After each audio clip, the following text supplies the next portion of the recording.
ஆண்டவருடைய வார்த்தையை நாம் கேட்க வந்திருக்கிறோம். ஆஞ்சையோடு ஆண்டவருடைய கூடாரத்தில் கூடி வந்திருக்கிறோம். ஆண்டவருடைய வல்லமை நம் ஒவ்வொருவரையும் ஆட்கொண்டு இருக்கிறது.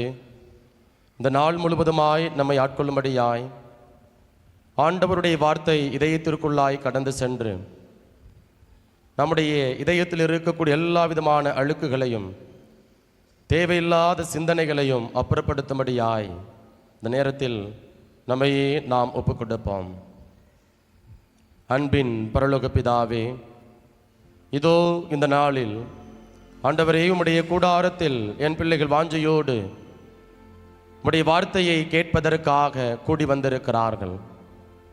ஆண்டவரே, என் பிள்ளைகளை உம்முடைய ஆவியின் வல்லமையினால் நிரப்பும்படியாய் ஒப்புக்கொடுக்கிறேன்.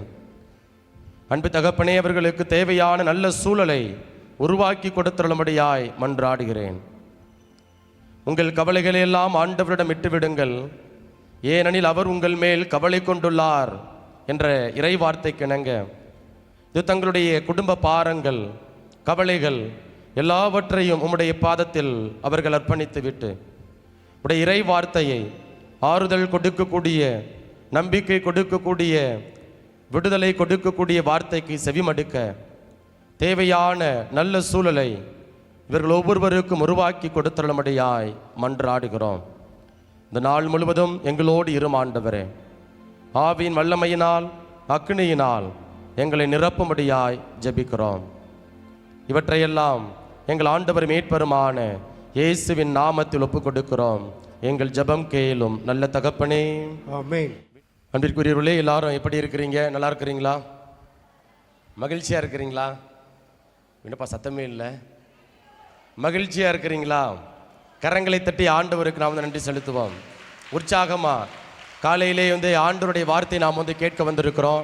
வல்லமையோடு வாஞ்சையோடு எந்த விதமான அந்த இடறல்கள், எந்த விதமான கவலைகள், எந்த விதமான தடைகளும் உங்களை ஆட்கொள்ளாதபடி நாம் என்ன செய்யணும் அப்படின்னா உற்சாகப்படுத்தணும். சரிங்களா? நாம் தவக்காலத்தில் பயணித்து கொண்டிருக்கிறோம். தவக்காலத்தினுடைய 2வது வாரத்தில் பயணித்து கொண்டிருக்கிறோம். தவக்காலம் நமக்கு ஒரு பாலைவன அனுபவம். சரிங்களா? அப்போது இந்த நாளில் நம்முடைய பல்வேறு தேவைகளுக்காக நீங்கள் ஆண்டவரை தேடி வந்திருக்கிறீங்க. ஆண்டவருடைய வார்த்தையை நீங்கள் பெற்றுக்கொள்வதற்காக, ஆண்டவருடைய வார்த்தை வாயிலாக நமக்கு தேவையான விடுதலை, நமக்கு தேவையான ஆசீர்வாதம், நமக்கு தேவையான நம்பிக்கையை பெற்றுக்கொள்வதற்காக நம்ம வந்திருக்கிறோம், தேடி வந்திருக்கிறோம். அதனால் எடுத்து வாசிங்க.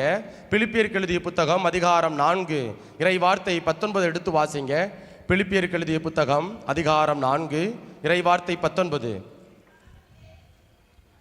கடவுள் இயேசு கிறிஸ்துவின் வழியாய் தம் ஒப்பற்ற செல்வத்தை கொண்டு என் கடவுள் கிறிஸ்து இயேசுவின் வழியாய் தம் ஒப்பற்ற செல்வத்தை கொண்டு உங்கள் தேவைகள் அனைத்தையும் நிறைவு செய்வார். இப்போ பாருங்க, பல தேவைகள். இந்த தேவைகளை நிறைவேற்றக்கூடியவர் யார் அப்படின்னா ஆண்டவர். ஆகவே இந்த நேரத்தில் ஒருவர் மற்றவருக்கு நாம் வாழ்த்துக்களை தெரிவிக்க இருக்கிறோம். அதனால பக்கத்தில் உள்ளவங்களை பார்த்து கைகளை கொடுங்க. கைகளை கொடுத்து இந்த ஆண்டவருடைய வார்த்தையை நான் சொல்ல சொல்லுங்க. அப்படியே அவங்க கண்ணை முகத்தை பாருங்க. முகத்தை பார்த்து நம்பிக்கையோட நான் பல முறை சொல்லி இருக்கிறேன். இன்றைக்கு உங்களுக்கு விடுதலை கிடைக்கணும் அப்படின்னா பக்கத்தில் உள்ளவங்களுடைய ஆசீர்வாதம், அந்த வைப்ரேஷன் உங்களுக்கு நிறைவாக கிடைக்கணும். சரிங்களா? அப்போ நல்ல கைகள் இறுக பிடித்து, நல்லா திடமாக பிடித்து நான் சொல்லுங்க. அவங்க முகத்தை பார்த்து சொல்லுங்க, என் கடவுள், சத்தமா, என் கடவுள் கிறிஸ்து இயேசுவின் வழியாய் தம் ஒப்பற்ற செல்வத்தை கொண்டு உங்கள் தேவைகள் அனைத்தையும் நிறைவு செய்வார். சில பேர் என்னமோ தொட்டுக்கோ வச்சுக்கோ அப்படிங்கிற மாதிரி இருக்கிறீங்க. எதுவும் பகையா, நில பிரச்சனையா எதுவும் வீட்டில் எதுவும்? ஏன்னா நல்லா நல்லா, அதாவது கை கொடுக்குறப்ப ஒரு நம்பிக்கையாக கொடுக்கணும். உங்கள் வைப்ரேஷன் கடத்தணும். சரிங்களா? இறுக பிடித்து கவலைப்படாதப்பா, நான் இருக்கிறேன். ஆண்டோடைய வார்த்தை உங்களுக்கு சுகம் கொடுக்கும். ஆண்டோடைய வார்த்தை உங்களுடைய தேவைகளை நிறைவேற்றும் அப்படின்னு சொல்லி நம்பிக்கையோட சொல்லாமல் மீண்டுமாக அப்படி முகத்தை பாருங்க. சிரித்த முகத்தோட, அந்த புன்முறுவல், அந்த வெறுப்புணர்வு இதெல்லாம் வேண்டாம். புன்முறுவலோட மீண்டுமாக சொல்லுங்க, என் கடவுள் கிறிஸ்து இயேசுவின் வழியாய் தம் ஒப்பற்ற செல்வத்தை கொண்டு உங்கள் தேவைகள் அனைத்தையும் நிறைவு செய்வார். அப்படி நம்பிக்கையோடு கரங்களை தட்டி ஆண்டவருக்கு நாம் வந்து நன்றி செலுத்துவோம். பிரியமானவர்களே, ரொம்ப சந்தோஷம் இன்றைய நாளில் ஆண்டவருடைய வார்த்தை உங்களோடு பகிர்ந்து கொள்வதில், உங்களுக்கு முன்பாக வந்து என்ன செய்யுது நிற்பதில் வந்து மகிழ்ச்சி. நாம் டிசம்பர் மாதம் நான் வந்து இறைவார்த்தை பகிர்வு கொடுக்கின்ற பொழுது நான் வந்து சொன்னேன், இயேசுவாக அல்லது நல்ல கிறிஸ்தவனாக வாழ்வது எப்படி என்பதை குறித்து ஒரு இறைவார்த்தை நான் வந்து திருப்பாடல் 1 நான் வந்து மேற்கோள் காட்டினேன். சரிங்களா? அதை எடுத்து மீண்டுமாக வாசிங்க. அதனுடைய தொடர்ச்சி இன்றைக்கு நாம் வந்து பார்க்க போகிறோம். திருப்பாடல் 1 இறைவார்த்தை 1. நற்பேறு பெற்றவர் யார்? அவர் பொல்லாரின் சொல்லின்படி நடவாதவர். பொல்லாரின் சொல்லின்படி நடவாதவர். பாவிகளின் தீய வழி நில்லாதவர். பாவிகளின் தீய வழி நில்லாதவர். இகழ்வாரின் குழுவினில் அமராதவர். இகழ்வாரின் குழுவினில் அமராதவர். பாருங்க, 3 காரியங்கள். நற்பேறு பெற்றவர் யார்? நான் வந்து டிசம்பர் மாதம் வந்து இறைவார்த்தை பகிர்வு கொடுக்கின்ற பொழுது அமர்வதை குறித்து நான் வந்து பேசணும். ஒரு கிறிஸ்தவனா, ஒரு நல்ல கிறிஸ்தவனா இருக்கணும் அப்படின்னா நம்முடைய வாழ்க்கையில் வந்து நிறைய போராட்டம் இருக்கிறது, நிறைய எதிர்ப்புகள், நெருக்கடிகள், வேதனைகள் இருக்கின்றன. அந்த வேதனைகளை எல்லாம் நம்ம வந்து களையணும் அப்படின்னா, அது அந்த நெருக்கடியிலிருந்து நாம் வந்து விடுதலை பெறணும் அப்படின்னா ஆண்டவருடைய பாதத்தில் நாம் வந்து அமர வேண்டும், ஆண்டவருடைய வார்த்தையை நாம் வந்து கேட்க வேண்டும் என்பதை குறித்து நாம் வந்து சிந்திச்சோம் டிசம்பர் மாதம் அந்த இறைவார்த்தை பகிர்வில். நீங்கள் வந்து பார்த்தீங்கன்னா அப்போ பாருங்க, ரொம்ப அழகா சொல்றாரு தாவீது அரசர், ஒருத்தன் நல்லவன் யார் அல்லது நற்பேறு பெற்றவன் யார் அப்படின்னா, பொல்லாரின் சொல்லின்படி நடவாதவர், பாவிகளின் தீய வழி நில்லாதவர், இகழ்வாரின் குழுவினில் அமராதவர். நம்ம வந்து அமர்வதை குறித்து நம்ம வந்து பார்த்துட்டோம். சரிங்களா? இப்போ இந்த உலகம், நம்முடைய உலகத்தினுடைய போக்கு, இயங்கு தன்மை எப்படி இருக்கிறது எடுத்து வாசிங்க. யோவான் நற்செய்தி அதிகாரம் 3 இறைவார்த்தை 19 எடுத்து வாசிங்க. யோவான் நற்செய்தி அதிகாரம் 3 இறைவார்த்தை 19. ஒளி உலகிற்கு வந்திருந்தோம், தம் செயல்கள் தீயனவாய் இருந்ததால் மனிதர் ஒளியை விட இருளையே விரும்பினர். இதில்தான் அவர்களுக்கு எதிரான தண்டனை தீர்ப்பு அடங்கியுள்ளது. பாருங்க, இந்த உலகம், நம்ம உலகத்துல பார்க்கிறோம் நிறைய நல்ல காரியங்கள் இருக்கின்றன. ஆனால் அந்த நல்ல காரியங்களை எல்லாம் என்ன செய்யுது அப்படின்னா, தீமையான காரியங்கள் வந்து அப்படியே அபகரித்து விடுகிறது. சரிங்களா? நம்ம வந்து இந்த உலகத்தில் பார்க்குறோம், நல்லது செய்யணும்னு நினச்சிக்கிட்டு இருக்கிறோம். ஆனால் பக்கத்தில் உள்ளவங்க என்ன செய்கிறாங்க அப்படின்னா, நீ நல்லவனாக இருக்கிறத உனக்கு என்ன கிடைக்க போகுது, சும்மா ஒரு வாட்டி போய் சொல்லி பாரு என்று என்ன செய்யுது அப்படின்னா, நமக்கு சோதனைகளை நமக்கு வந்து கொடுக்கக்கூடிய ஒரு உலகமாக உலகத்தினுடைய இயங்குத்தன்மை வந்து இருந்து கொண்டு இருக்கிறது. அப்ப இந்த உலகத்துல நல்லது எந்த அளவுக்கு இருக்கிறதோ அதே அளவுக்கு இணையாக சமமாக என்ன இருக்குது அப்படின்னா, கெட்ட காரியங்களும் தீமையான காரியங்களும் இருக்கின்றன. அந்த தீமையான காரியங்கள் என்ன செய்யுது அப்படின்னா, நம்முடைய மனதை, நம்முடைய சிந்தனையை வந்து ஆட்கொள்கிறது. அது கெட்ட காரியங்களை செய்வதற்கு வந்து அதிகமான தூண்டுதலை வந்து கொடுக்கக்கூடிய ஒன்றாக இருக்கிறது. அப்ப இந்த உலகத்துல நம்ம வந்து நல்லவர்களாக இருக்க ஆசைப்படுகிறோம், ஒரு வாஞ்சை இருக்கிறது. ஆனால் சில நேரங்களில் வந்து ஒரு போராட்டம். பவுலுடையார் சொல்றது போல, நான் நல்லதான் செய்யணும் விரும்புகிறேன், ஆனால் முடியலை. மனசு வந்து ஆர்வமுடையதாக இருக்கிறது, உடல் வந்து பலவீனம் உள்ளதாக இருக்கிறது. அப்போ பல நேரங்கள் என்ன செய்யணும் அப்படின்னா, நம்ம வந்து நல்லவர்களாக வாழ நம்ம வந்து முயற்சிக்கின்றோம், ஆனால் கீழே விழக்கூடிய ஒரு நிலை. அப்போ பல நேரங்களில் ஒளி நல்லது இந்த உலகத்தில் இருந்தாலும் அதை ஏற்றுக்கொள்ள முடியாத ஒரு நிலை. அப்ப நாம என்ன செய்யணும்? ஆண்டவருடைய பாதத்துல அமர வேண்டும். இதை நம்ம டிசம்பர் மாதம் செய்தியில பார்த்துட்டோம். இன்றைக்கு நடத்தல், எப்படி நாம வந்து நடக்க வேண்டும், ஒரு நல்ல கிறிஸ்தவனா, நல்ல மனிதனாக வாழணும் அப்படின்னா, இங்க ரொம்ப அழகா திருப்பாடல் 1 அங்கு தாவீது சொல்றாரு என்ன அப்படின்னா, நற்பேறு பெற்றவர் யார்? பொல்லாரின் சொல்லின்படி நடவாதவர். சரிங்களா? இகழ்வாரின் குழுவினில் அமராதவர். அப்போ பொல்லாரின் சொல்லின்படி நடவாதவர். எடுத்து வாசிங்க. எபேசியருக்கு எழுதிய புத்தகம் அதிகாரம் 4 இறைவார்த்தை 17 எடுத்து வாசிங்க. எபேசியருக்கு எழுதிய புத்தகம் அதிகாரம் 4 இறைவார்த்தை 17. ஆதலால் நான் ஆண்டவர் பெயரால் வற்புறுத்தி சொல்வது இதுவே. வற்புறுத்தி சொல்வது இதுவே. பிற இனத்தவர் போல வாழ்வது இனி நீங்கள் வாழக்கூடாது. இனி நீங்கள் வாழக்கூடாது. அவர்கள் தங்கள் வீணான எண்ணங்களுக்கு ஏற்ப வாழ்கிறார்கள். அப்ப பாருங்க, பிற இனத்தவரை போல ஒரு கிறிஸ்தவன், இப்ப கிறிஸ்தவன் ஒரு சமூகத்துல இருக்கிறோம், வாழ்ந்து கொண்டு இருக்கிறோம். நம்ம வாழக்கூடிய இந்த சமூகத்துல பக்கத்து பிற சமயத்தை சார்ந்தவங்க இருக்கிறாங்க.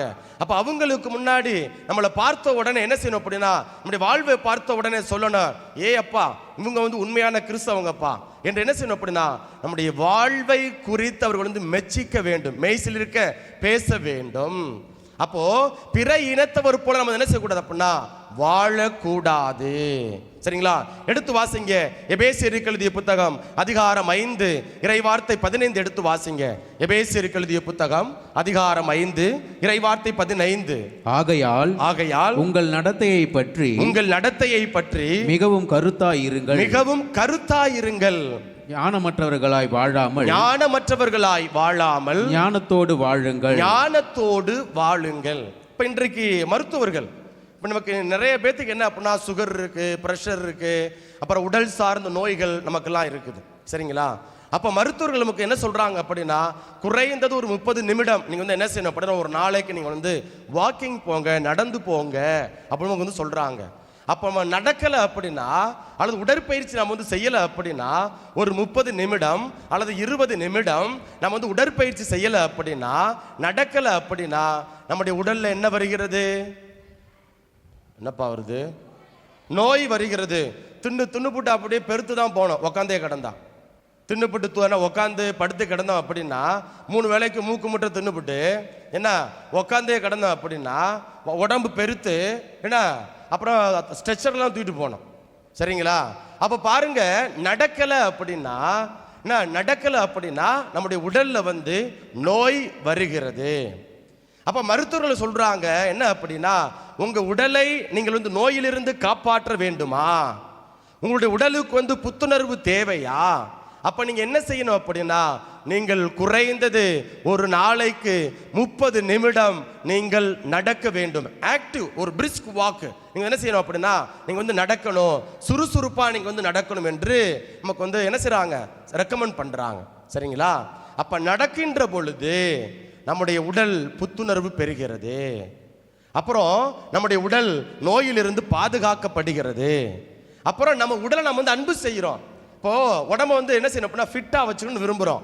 ஃபிட்டா வச்சுக்கணும் விரும்புனா கண்டதன் தீபமா, கண்ட நேரத்தில் காலையில் 5 மணிக்கு பிரியாணி திங்கிறாங்க. இங்கே இப்போ போய் பார்த்தோம் அப்படின்னா பார்சல் கட்டுறாங்க, சிக்கன் 65 சாப்பிட்றாங்க. நமக்கு பார்த்தா ஒரு மாதிரி இருக்குட்டே, எங்கடா போயிட்டு இருக்கிறீங்க, என்ன காலையில் 3 மணிக்கும் 5 மணிக்கும் போய் பார்த்தோம் அப்படின்னா, நம்ம கேம்பஸ் விட்டு வெளியில் போனோம் அப்படின்னா அவங்க சாப்பிட்டுட்டு இருக்கிறாங்க. ஆண்கள் பெண்கள் எல்லாரும், இளம் பிள்ளைகள் அப்படியே ஜோடி ஜோடியா கூட்டமா இப்படி சாப்பிட்டுட்டு இருக்கிறாங்க. அப்போ பாருங்க, எந்தெந்த நேரத்தில் எப்படிப்பட்ட உணவை உட்கொள்ள வேண்டும். அந்த உணவை உட்கொள்கின்ற பொழுது நம்முடைய உடல் ஒரு ஆத்மா, ஒரு நல்ல ஒரு திடகார்த்தமான ஒரு உடலாக நமக்கு மாறுகிறது. எந்த விதமான நோய் நொடியும் இல்லாம நம்முடைய உடல் இருக்கிறது. அப்ப நம்ம என்ன செய்யணும் அப்படின்னா, நடக்க வேண்டும்.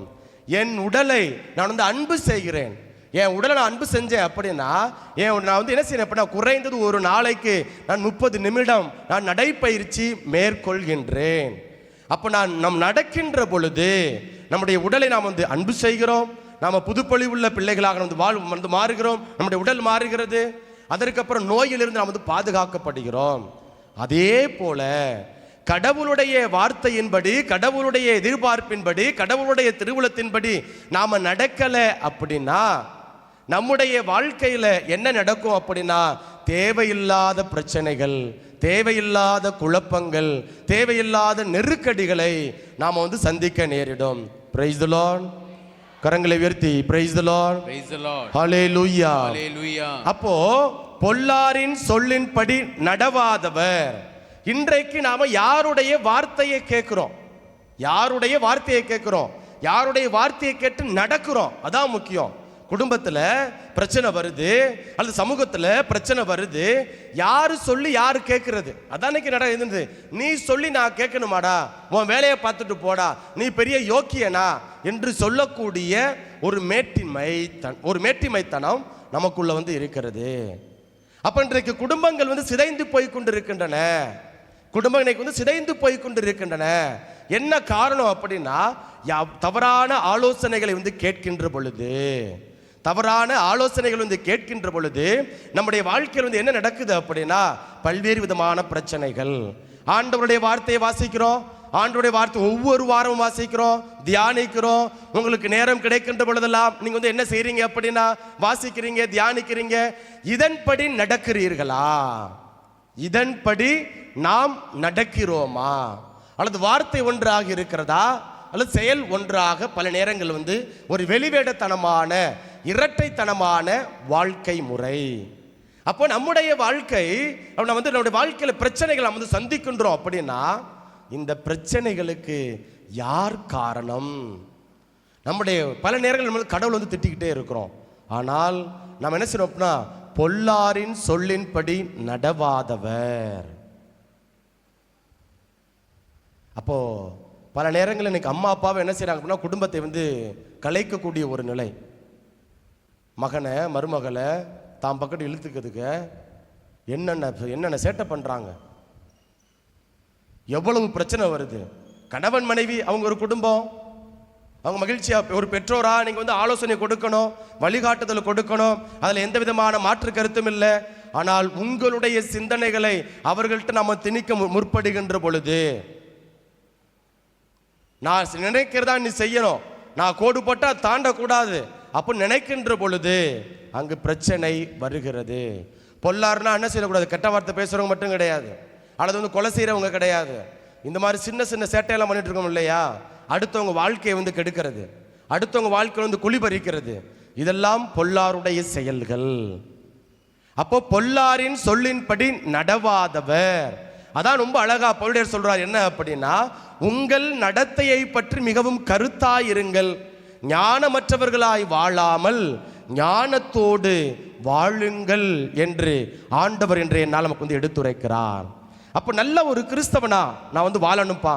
அப்போ நான் என்ன செய்யணும், ஆண்டவருடைய பாதத்தில் நான் வந்து அமர வேண்டும். அதற்கப்புறம் அவருடைய வார்த்தையின்படி என்னுடைய வாழ்வை என்ன செய்யணும் அப்படின்னா அமைத்து கொள்ள வேண்டும் என்பதை வந்து முதல் சிந்தனையாக நாம் வந்து பார்க்கலாம். அடுத்து அழகா சொல்றாரு பாருங்க தாவீதரசர் வந்து, பாவிகளின் தீய வழி நில்லாதவர். அமர்வதை குறித்து நம்ம வந்து பேசியாச்சு. அடுத்து ரெண்டாவது என்ன அப்படின்னா, பாவிகளின் தீய வழி நில்லாதவர். அப்ப நிறுத்தல், எதிர்த்து நிற்கிறது, போராடுவது. விவிலியத்தில் ஒரு அழகான நிகழ்வு வருகிறது, எடுத்து வாசிங்க. 2 சாமுவேல் அதிகாரம் 23 இறை வார்த்தைகள் 11 மற்றும் 12 எடுத்து வாசிங்க. 2 சாமுவேல் அதிகாரம் 23 இறை வார்த்தைகள் 11 மற்றும் 12. அடுத்தவர் ஆராரியன் ஆகேயின் மகன் சம்பா. பயிறு நிறைந்த வயல் ஒன்றில் பெலிஸ்தியர் கூட்டமாக திரள மக்கள் புறமுதுகு காட்டி அவர்கள் முன் ஓடினார்கள். அப்போது அவன் வயல் நடுவே நின்று அதை பாதுகாத்தான். பெலிஸ்தியரை வெட்டி வீழ்த்தினான். ஆண்டவர் மாபெரும் வெற்றியை தந்தார். பாருங்க, பெலிஸ்தியர்களுக்கும் இஸ்ரேல் மக்களுக்கும் வந்து போர் நடக்கிறது. அப்போ அந்த போர்ல இஸ்ரேல் மக்கள் வந்து புறமிதுகிட்டு ஓடக்கூடிய ஒரு நிலை. அப்ப தாவீதினுடைய புகழ்பெற்ற வீரர்களுள் ஒருவனான இந்த சம்பா என்ன செய்யறான் அப்படின்னா, எதிர்த்து நிற்கிறான். அந்த வயலுக்கு நடுவில் என்ன செய்யறான் அப்படின்னா, எல்லாம் புறமுதுகிட்டு ஓடக்கூடிய ஒரு நிலையில இவன் மட்டும் எதிர்த்து நின்று போரிடுகிறான். அப்படி போரிடுகின்ற பொழுது அங்கு இஸ்ரேல் மக்கள் வந்து என்ன செய்றாங்க, வெற்றியை கொணர்கிறார்கள். அப்போ நம்முடைய வாழ்க்கையில பல நேரங்கள் என்ன செஞ்சுட்டு இருக்கிறோம் அப்படின்னா, பிரச்சனை வர்றப்ப அல்லது பயம் வருகின்ற பொழுது, நெருக்கடி வருகின்ற பொழுது அதை எதிர்கொள்ளாம நம்ம என்ன செஞ்சுட்டு இருக்கிறோம் அப்படின்னா ஓடக்கூடிய ஒரு நிலை. ஆனால் நீங்க என்ன செய்யணும் அப்படின்னா, எதிர்த்து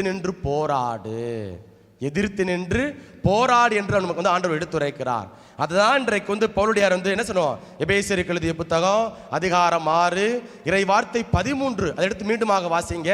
எபேசியருக்கு எழுதிய புத்தகம் அதிகாரம் 6 இறை வார்த்தை 13. எனவே பொல்லாத நாள் வரும்போது, பாருங்க, பொல்லாத நாள் வரும்போது எதிர்த்து நின்று அனைத்தின் மீதும் வெற்றி பெற்று நிலை நிற்க வல்லமை பெறும்படி கடவுள் அருளும் எல்லா படைக்கலன்களையும் எடுத்துக்கொள்ளுங்கள். அப்ப பாருங்க, ரொம்ப அழகா சொல்றாரு, எதிர்த்து நின்று பொல்லாத நாள் வரும்போது. அப்ப இந்த உலகத்துல நமக்கு எதிராக சூழ்ச்சிகள் வருகின்ற பொழுது, அது நமக்கு எதிரான கிளர்ச்சிகள் வருகின்ற பொழுது நம்ம என்ன செய்யணும் அப்படின்னா, எதிர்த்து நின்று நாம் போராட வேண்டும். அப்ப அதுக்கு பவுல் என்ன சொல்ற அப்படின்னா, அதாவது வல்லமை பெறும்படி கடவுள் அருளும் எல்லா படைக்கலன்களையும் எடுத்துக்கொள்ளுங்கள். அந்த படைக்கலன்கள் தான் அடுத்த வசனத்தில் அப்படி ஒன்னா பவுலுடைய நமக்கு எடுத்துரைக்கிறார். சரிங்களா? அப்ப அந்த படைக்கலன்கள், அப்ப எதிர்த்து நின்று போராட இந்த உலகத்தினுடைய தன்மை எடுத்து வாசிங்க. கொரிந்தியர் 2வது புத்தகம் அதிகாரம் 10 இறை வார்த்தைகள் 3 முதல் 5 வரை எடுத்து வாசிங்க. இப்போ கொரிந்தியர் 2வது புத்தகம் அதிகாரம் 10 இறை வார்த்தைகள் 3 முதல் 5 வரை. நாங்கள் உலகில்தான் வாழ்கிறோம். எனினும் எங்கள் போராட்டம் உலகை சார்ந்தது அல்ல. நல்ல ஒவ்வொரு வார்த்தையும் கவனிங்க. நம்ம இந்த உலகத்துல தான் வாழ்றோம். ஆனா எனினும் இந்த போராட்டம் உலகை சார்ந்ததல்ல. அடுத்து, எங்கள் போராட்டத்தில் நாங்கள் பயன்படுத்தும் கருவிகள் உலக சார்ந்தவை அல்ல. பாருங்க, கருவிகள் பாருங்க. நம்ம உலகத்துல வாழ்றோம், அது உலகு சார்ந்த இந்த போராட்டம் உலகு சார்ந்தவை அல்ல. மாறாக அவை கடவுளின் வல்லமையால் அரண்களை தகர்த்தெறியக்கூடியவை. அவற்றை கொண்டு குதர்க்கவாதங்களையும் கடவுளை பற்றிய அறிவுக்கு எதிராக தலை தூக்கும் அனைத்து மேட்டிமையையும் தகர்த்தெறிகிறோம். மனித எண்ணங்கள் அனைத்தும் கிறிஸ்துவின் கட்டுப்பாட்டுக்குள் வருமாறு கட்டாயப்படுத்துகிறோம். பாருங்களேன், ரொம்ப அழகா பவுல் சொல்றாரு, இந்த உலகத்துல நாம வாழ்றோம்ப்பா. எபேசியருக்கு எழுதிய புத்தகம் அதிகாரம் 6 13 சொல்றாரு, பொல்லாத நாள் வரும்போது நீங்கள் அனைவரும் எதிர்த்து நின்று போராடணும்.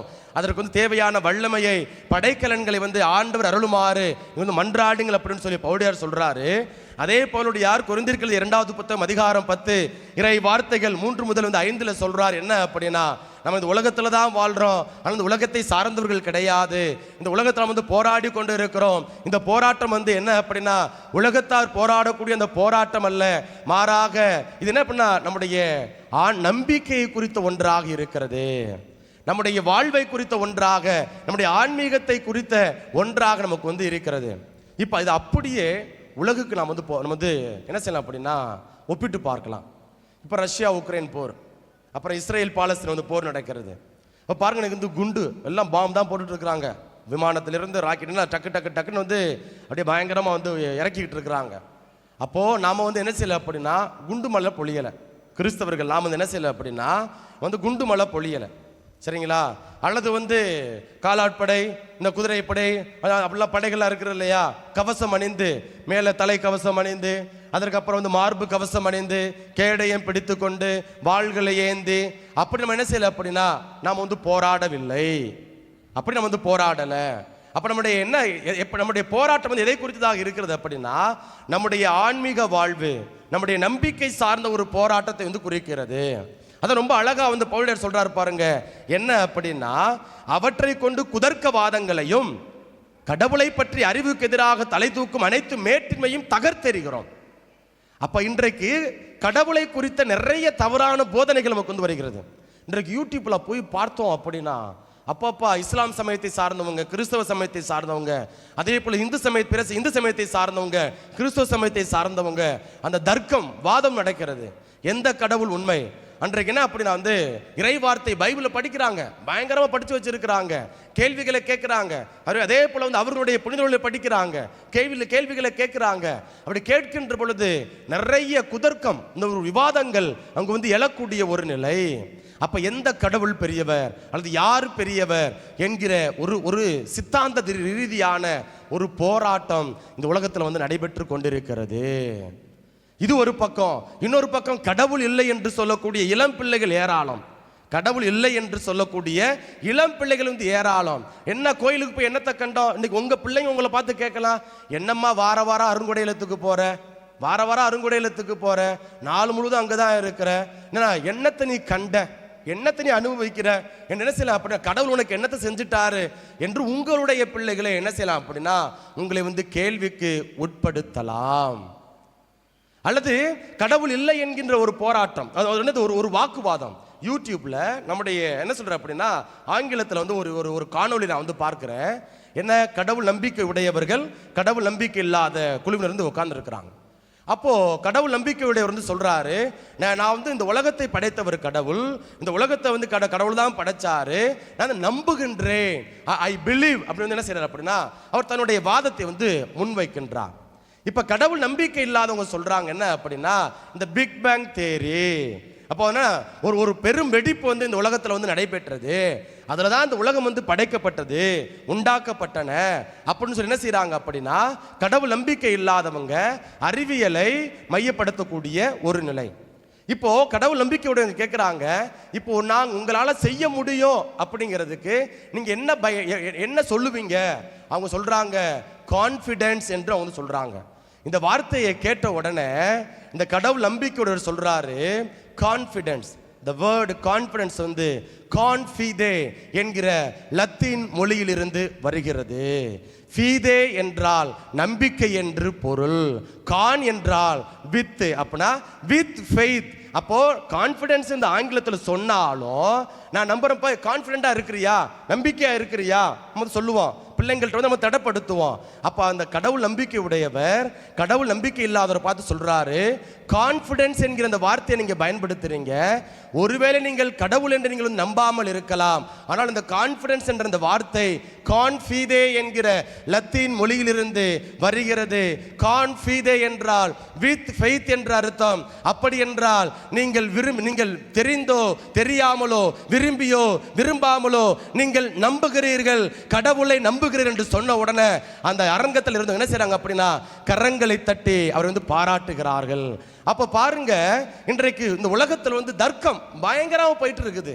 இந்த நிறைய விஞ்ஞான வளர்ச்சி, மருத்துவ கண்டுபிடிப்புகள் பயங்கரமா போய் கொண்டிருக்கக்கூடிய இந்த வேளையில கடவுள் நம்பிக்கை இல்லாத இந்த சூழல்ல நம்ம வந்து போராடி கொண்டிருக்கிறோம்.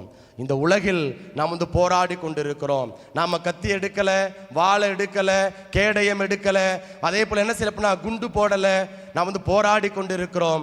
அந்த போராட்டம் நம்முடைய ஆயுதம் என்ன அப்படின்னா ஆண்டவருடைய வார்த்தை, நம்முடைய ஜெபம். கரங்களை தட்டி ஆண்டவருக்கு நாம் என்ன சொல்லுவோம்னா நன்றி செலுத்துவோம். அப்ப பாருங்க, நடத்தல், எதிர்த்து நின்றல். அங்க பவுலுடைய எபேசியருக்கு எழுதிய புத்தகம் அதிகாரம் 6 இறை வார்த்தை 13 சொல்றார் என்ன அப்படின்னா பொல்லாத நாள் வரும்போது அதை எதிர்த்து நின்று போராடக்கூடிய வல்லமை அருளும் படைக்கலன்களை இறைவன் அருளும்படி மன்றாடுங்கள் என்று வந்து அங்கு பவுலுடைய சொல்லுகின்ற பொழுது நம்முடைய இந்த படைக்கலன்கள் என்ன அப்படின்னா நம்முடைய சமூகத்தில் நடக்கக்கூடிய குதர்க்க வாதங்கள், தேவையில்லாத வாதங்கள், கடவுளை பற்றிய தவறான புரிதல்கள், தவறான போதனைகள், எந்த கடவுள் பெரியவர், எந்த கடவுள் சிறந்தவர் என்ற அந்த விவாதத்தில் இருந்து என்ன செய்யணும்னா நம்ம வந்து விடுதலை பெற வேண்டும். அப்ப நம்முடைய ஆயுதம் என்ன அப்படின்னா இறை வார்த்தை. நம்முடைய ஆயுதம் வந்து இறை வார்த்தை. இதுதான் ரொம்ப அழகா பவுல் நமக்கு வந்து எடுத்துரைக்கிறார். அப்போ பாருங்க, நம்ம பல நேரம் என்ன செஞ்சுட்டு இருக்கோம் அப்படின்னா அப்படியே மேம்போக்கா போகக்கூடிய ஒரு நிலை. அப்படியெல்லாம் நம்முடைய வாழ்வு இருந்து விடக்கூடாது. ஒரு கிறிஸ்தவன் நம்பிக்கைக்கு எதிராக போராட்டம் வருகின்றது. அந்த போராட்டத்துக்கு எதிராக என்ன செய்யணும் அப்படின்னா நாம் வந்து எதிர்த்து இருக்கணும். ஐயோ நான் அங்கே கூப்பிட்டாங்களே, நான் போயிட்டேனே, ஐயோ அங்கே இவங்க இப்படி சொன்னாங்களே, நான் இப்படி செஞ்சுட்டேனே, இவங்க அம்மா சொன்னாங்க, அப்பா சொன்னாங்க, மாமா சொன்னாங்க, நான் அங்கே போனேன் இங்கே போனேன் அப்படின்னு சொல்றதெல்லாம் வந்து போராட்டம் அல்ல. அது வந்து போராட்ட குணம் அல்ல. ஒரு கிறிஸ்தவன் அப்படின்னா ஒவ்வொரு நாளும் அவனுடைய நம்பிக்கைக்கு எதிராக எப்படிப்பட்ட அதாவது குதர்க்கமான வாதங்கள் வருகின்ற பொழுது அதை எதிர்த்து போராடக்கூடியவனாக இருக்க வேண்டும். அதான் எதிர்த்து நின்றல். எப்படி அங்கு சம்பா அந்த இஸ்ரேலுக்கும் பெலிஸ்தர்களுக்கும் எதிராக போர் நடக்கின்ற பொழுது எல்லாரும் புறமுதுகிட்டு ஓடினார்களோ, அப்ப எதிர்த்து நின்று ஒரு பார்வை பார்த்து யாரா நீனு, ஏன்னா யாரா நீனு கேட்டா அப்படியே ஜர்க்கு வாங்குவாங்க இல்லையா, அது போல நம்ம திருப்பி பதில் கொடுத்தோம் அப்படின்னா அது என்ன சொல்றது, நம்பிக்கையோட நம்ம ஆதாரத்தோட நம்முடைய பதில் கொடுக்கின்ற பொழுது நிச்சயமாக நம்முடைய வாழ்வு ஒரு போர் வீரனை போல நமக்கு இருக்கும். அப்ப என்னென்ன இந்த படைக்கலன்கள், அடுத்து 14 வசனம் எடுத்து வாசிங்க. ஆகையால் உண்மையை இடைக்கச்சையாக கட்டி பாருங்க, உண்மையை இடைக்கச்சையாக கட்டிக்கொண்டு நீதியை மார்பு கவசமாக அணிந்து நில்லுங்கள். மார்பு கவசமாக அணிந்து நில்லுங்கள். எடுத்து வாசிங்க. இது அப்படியே வச்சிருப்போம். உண்மையை இடைக்கச்சையாக கட்டிக்கொண்டு, அதுக்கடுத்து நீதியை மார்பு கவசமாக.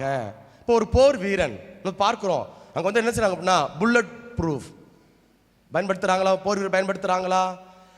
பழைய காலத்துல சண்டைக்கு போறவங்க, குதிரை அல்லது வாள் சண்டை போடுறவங்க மார்பு கவசம் அணிகிறாங்களா? அதே போல கேடயம் வைத்திருக்கிறார்களா? வாள் வச்சிருக்கிறாங்களா?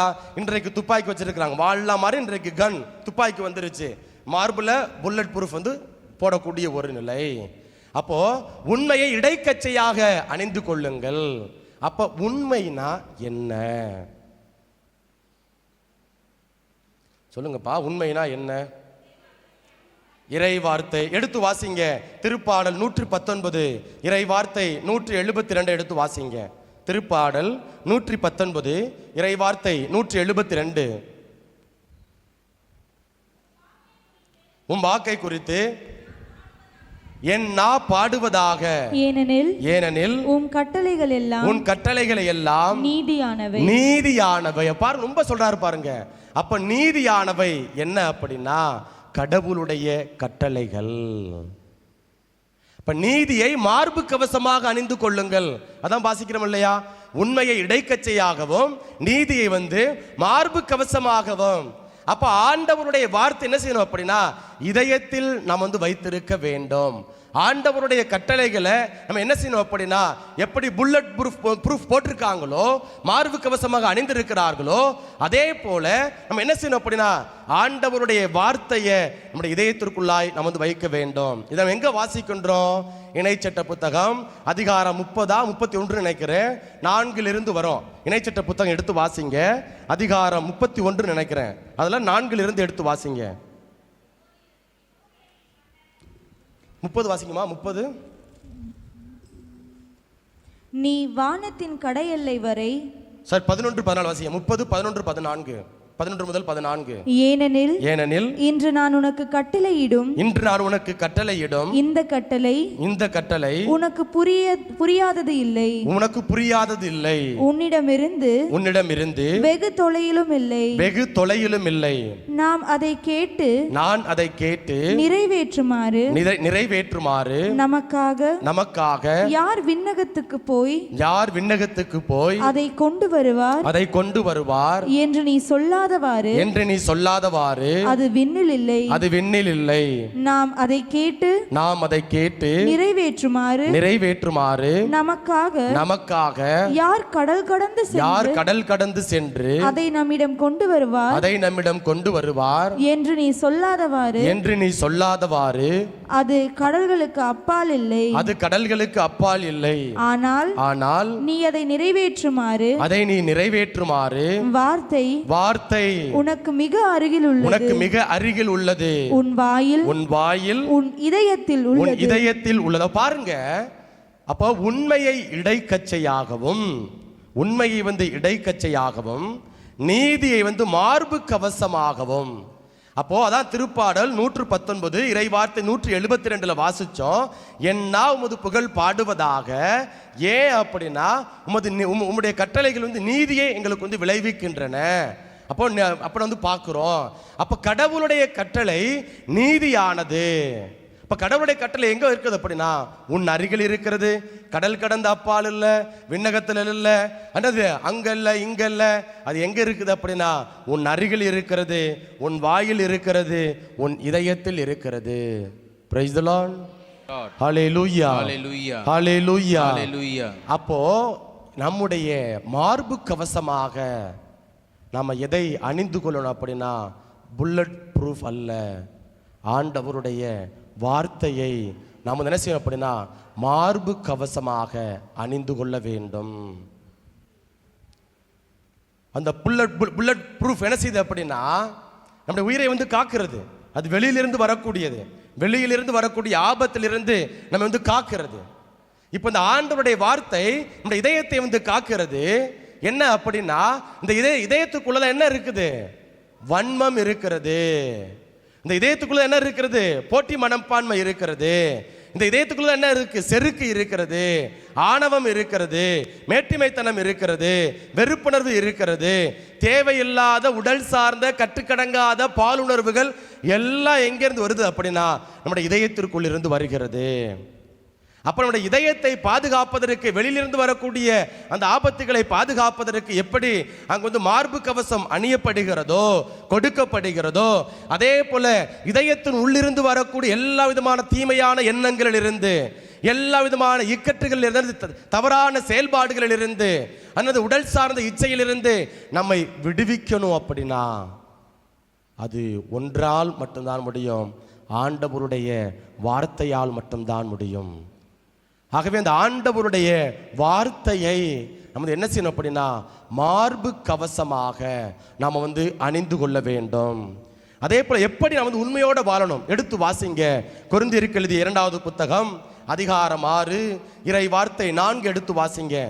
கொரிந்தியருக்கு எழுதிய 2வது புத்தகம் அதிகாரம் 6 இறை வார்த்தை 4.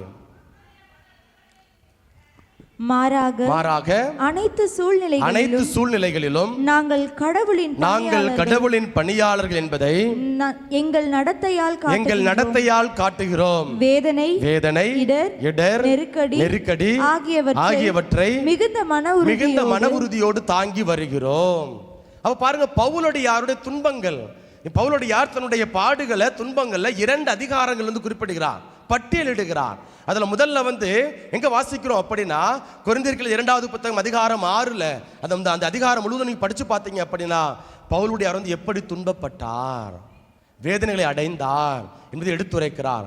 அதே பவுலுடையார் மீண்டுமாக எடுத்துரைக்கிறார். எங்க அப்படின்னா கொரிந்தியர்கள் 2வது புத்தகம் அதிகாரம் 11 இறை வார்த்தைகள் 16 முதல் எடுத்து வாசிங்களேன். பவுலுடையார் கொரிந்தியர்கள் 2வது புத்தகம் அதிகாரம் 11 இறை வார்த்தைகள் 16 முதல். நான் மீண்டும் சொல்கிறேன், நான் ஒரு அறிவிலி என எவரும் என்ன வேண்டாம், அவ்வாறு எண்ணினால் என்னை அறிவிலியாகவே வைத்துக் கொள்ளுங்கள். அப்படியானால் நானும் சற்று பெருமை அடித்துக் கொள்ளலாமே. நான் இவ்வாறு பெருமையாய் பேசுவது ஆண்டவரின் தூண்டுதலால் அல்ல, மாறாக நான் ஒரு அறிவிலியாய் இருப்பதால் தான். பலர் உலகு சார்ந்த முறையில் பெருமை எடுத்துக் கொள்வதால் நானும் அவ்வாறே செய்கிறேன். நீங்கள் அறிவு கூர்மையுள்ளவர்கள் அல்லவா, அறிவிலிகளை மனமு வந்து பொறுத்துக் கொள்பவர்களாயிற்று. யாராவது உங்களை அடிமைப்படுத்தினாலும் சுரண்டினாலும் உங்களுக்கு கண்ணி வைத்தாலும் உங்களிடம் இருமாப்போடு நடந்து கொண்டாலும் உங்களை கன்னத்தில் அறைந்தாலும் நீங்கள் பொறுத்துக் கொள்கிறீர்கள். இப்படியெல்லாம் செய்ய நாங்கள் வலுவற்றவர்களே. இது அவமானத்திற்குரிய ஒன்றுதான். அவர்கள் எதில் 33 வாசிங்க, தொடர்ந்து வாசிங்க. அவர்கள் எதில் பெருமை பாராட்ட துணிகிறார்களோ அதில் நானும் பெருமை பாராட்ட துணிந்து நிற்கிறேன். இப்போதும் ஓர் அறிவிலியை போன்று பேசுகிறேன். அவர்கள் எபிரேயரா, நானும் தான். அவர்கள் இஸ்ரேலரா, நானும் தான். அவர்கள் ஆபிரகாமின் வழிமரபினரா, நானும் தான். அவர்கள் கிறிஸ்துவின் பணியாளர்களா, நான் அவர்களை விட சிறந்த பணியாளனே. இங்கும் நான் ஒரு மதியீனனாகவே பேசுகிறேன். நான் அவர்களை விட அதிகமாய் பாடுபட்டு உழைத்தேன். பாருங்க, இப்பதான் பாடுகளை விவரிக்கிறார். அவர்களுடைய அதிகமாய் பாடுபட்டு உழைத்தேன். பன்முறை சிறையில் அடைபட்டேன். கொடுமையாய் அடிபட்டேன். பன்முறை சாவின் வாயிலில் நின்று 5 முறை யூதர்கள் என்னை சாட்டையால் ஒன்று குறைய 40 அடி அடித்தார்கள். 3 முறை தடியால் அடிபட்டேன். 1 முறை கல்லெறிபட்டேன். 3 முறை கப்பல் சிதைவில் சிக்கினேன். ஓர் இரவும் பகலும் ஆழ்கடலில் அல்லலுற்றேன். பயணங்கள் பல செய்தேன். இப்படியே தன்னுடைய பாடுகளை வந்து என்ன செய்யறார் அப்படின்னா விவரிக்கிறார். இப்படி விவரித்து பவுலடியார் சொல்றார் என்ன அப்படின்னா, அனைத்து சூழ்நிலைகளிலும் நாங்கள் கடவுளின் பணியாளர்கள் என்பதை எங்கள் நடத்தையால் காட்டுகிறோம். வேதனை, இடர், நெருக்கடி ஆகியவற்றை மிகுந்த மன உறுதியோடு தாங்கி வருகிறோம் சொல்றாரு. அதே பவுலடியார் அதை 7வது வசனத்தை சொல்றாரு, உண்மையையே பேசி வருகிறோம். 2 கொரிந்தியர் அதிகாரம் 7:6 இறைவார்த்தை 7 வாசிக்கிறோம். உண்மையையே பேசி வருகிறோம், கடவுளின் வல்லமையை பெற்றிருக்கிறோம், நேர்மையே எங்கள் படைக்கலம், அதை வலக்கையிலும் இடக்கையிலும் நாங்கள் தாங்கியுள்ளோம். அப்ப நேர்மை, நீதி, படைக்கலம், அதை வந்து இடக்கையிலும் வலக்கையிலும் தாங்குகின்றோம். அப்ப ஆண்டவருடைய வார்த்தை மார்பு கவசமாக இருக்கிறது. சரிங்களா? அப்ப ஆண்டவருடைய வார்த்தை நம் அருகில் இருக்கிறது, நம் இதயத்தில், நம் வாயில் இருக்கிறது, நம் இதயத்தில் இருக்கிறது. அதை பவுலுடைய என்ன செய்யறார் அப்படின்னா, பாடுகள் பலப்பட்டாலும் துன்பங்களை அடைந்தாலும், இன்றைக்கு நீங்களும் நானும் சொல்றது போல என்னுடைய பலவீனம் இதுதான், என்னுடைய குறை இதுதான், எனக்கு கொஞ்சம் ஏத்துக்கங்க, கொஞ்சம் பொறுத்துக்கங்க அப்படின்னு சொல்லி கட்டிக்கிட்டு அதை வந்து எப்படி நான் வந்து பின்பற்றாம அதற்கு ஒரு காரணத்தை அதை நான் வந்து நியாயப்படுத்துகிறோமோ, அப்படி பவுலுடையார் நியாயப்படுத்தல. மாறாக அவர் என்ன செய்கிறார் அப்படின்னா, உண்மையை பேசி வருகிறார், நேர்மையை படைக்கலமாக அணிந்து கொள்கிறார். நேர்மை வந்து இடக்கையிலும் வலக்கையிலும், அதாவது ஆண்டவருடைய வார்த்தையை அங்க வந்து என்ன செய்யணும்னா இடக்கையிலும் வலக்கையிலும் தாங்கக்கூடியவராக பவுலடியார் வந்து இருக்கிறார். இன்னைக்கு நாம சொல்றோம், என் வீட்டுக்காரன் வந்து அப்படி இருக்கிறேன், அதனால நான் இப்படி போனேன், என் புள்ள அப்படி போனுச்சு, அதனால நான் குடிச்சேன். ஒரு தவறு செய்வதற்கு அதற்கான காரணம், அந்த தவறுக்கு நான் காரணம் அல்ல, நான் பொறுப்பல்ல என்று ஏற்றுக்கொள்ளக்கூடிய மனநிலை அல்ல. மாறாக என்ன செய்கிறோம் அப்படின்னா, அதெல்லாம் மறந்துட்டு என் வீட்டுக்கார குடிச்சிட்டு வர்றதுனால எனக்கு நிம்மதி இல்லைப்பா, அதனால நான் இப்படி போனேன்ப்பா சொல்லலாமா? அப்ப பாருங்க, பவுலடியார் சொல்றாரு, பவுலடியாரே போல் நம்முடைய வாழ்க்கையிலும் வேதனைகள், துன்பங்கள், நெருக்கடிகள், பாடுகள் உண்டு.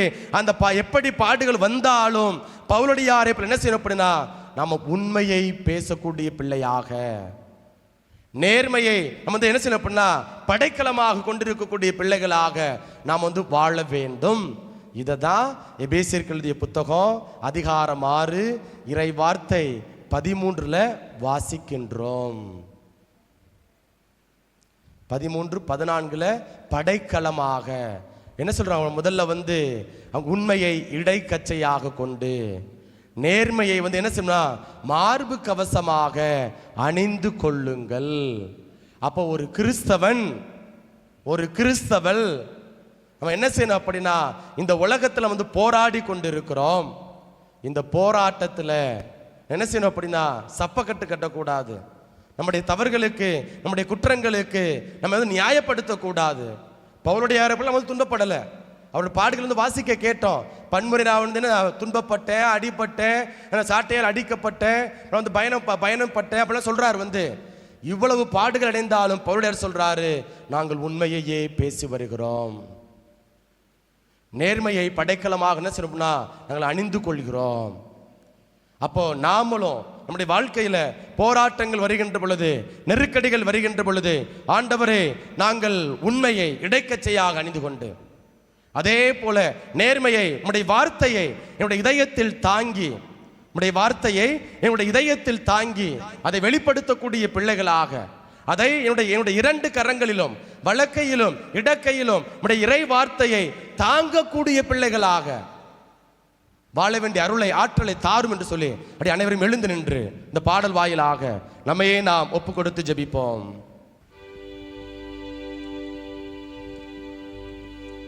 போராடும் என் நெஞ்சமே புகலிடம் மறந்தாயோ, பாராலும் இயேசு உண்டு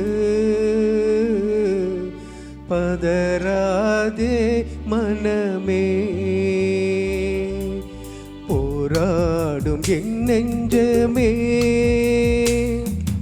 புகலிடம் மறந்தாயோ, பாராலும் இயேசு உண்டு பதராதே மனமே.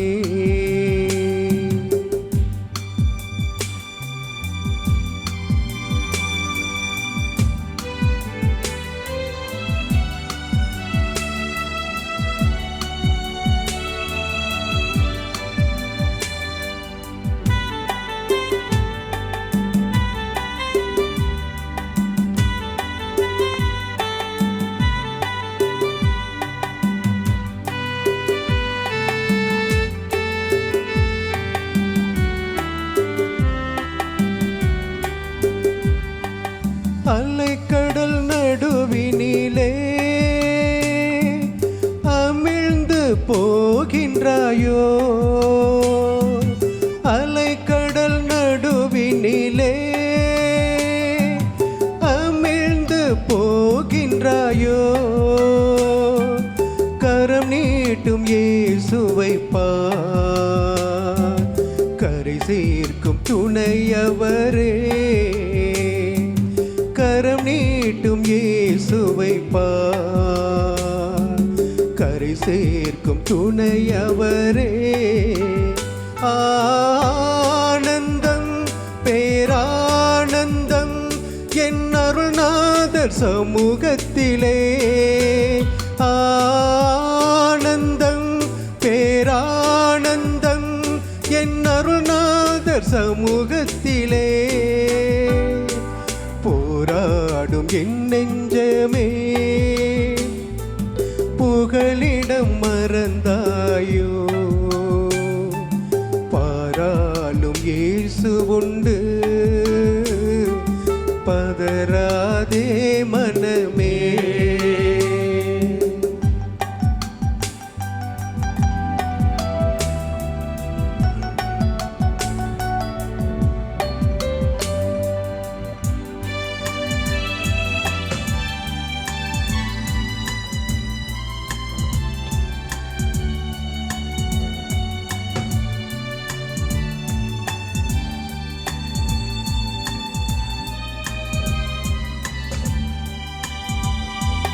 கடந்ததை நினைத்து தினம் கண்ணீர் வடிக்கின்றாயோ, கடந்ததை நினைத்து தினம் கண்ணீர் வடிக்கின்றாயோ, நடந்ததெல்லாம் நன்மைக்கே நன்றி நன்றி சொல்லு,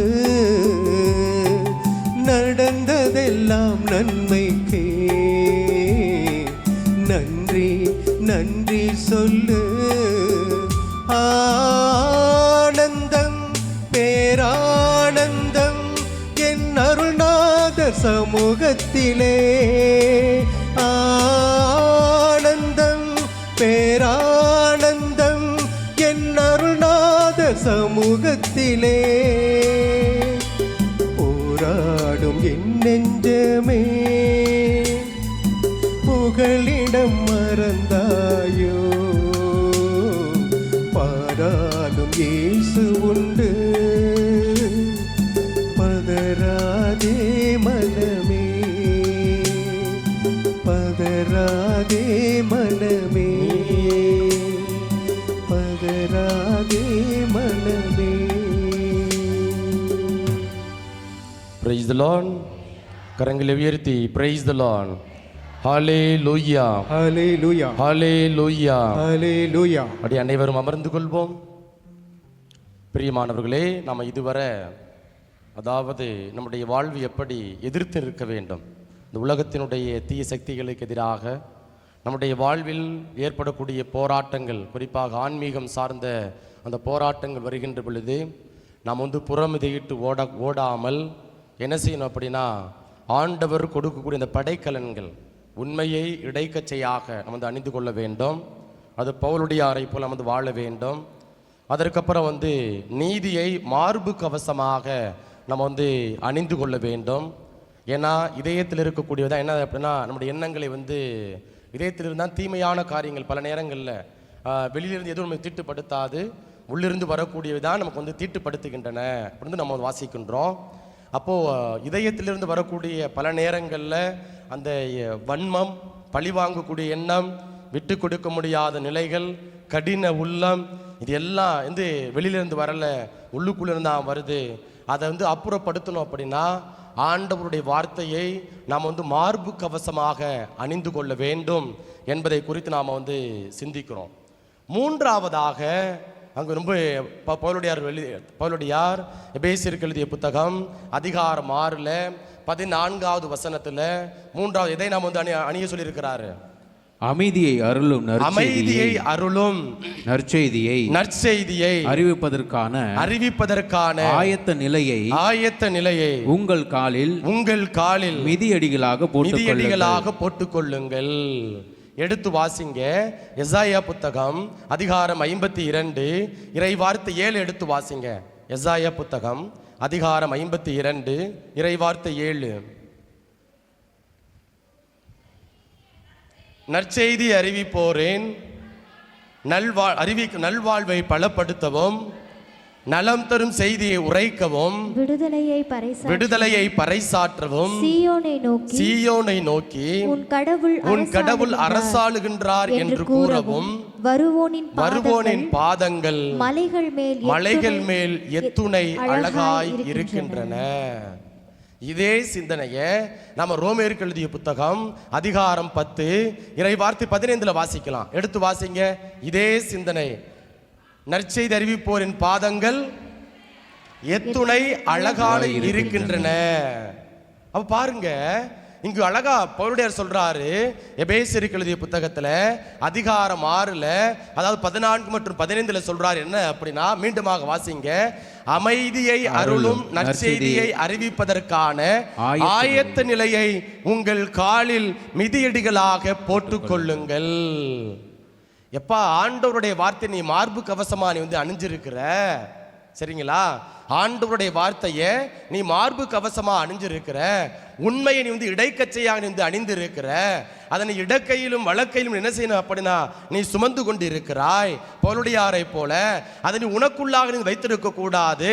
உனக்குள் இருக்கக்கூடிய ஆண்டவருடைய வார்த்தையை, நீ பெற்ற விடுதலையை பிற மக்களுக்கு இருந்து அறிவிக்க வேண்டும். அததான் எபேசியருக்கு எழுதிய புத்தகம் அதிகாரம் 6 இறைவார்த்தை 15 சொல்றாரு.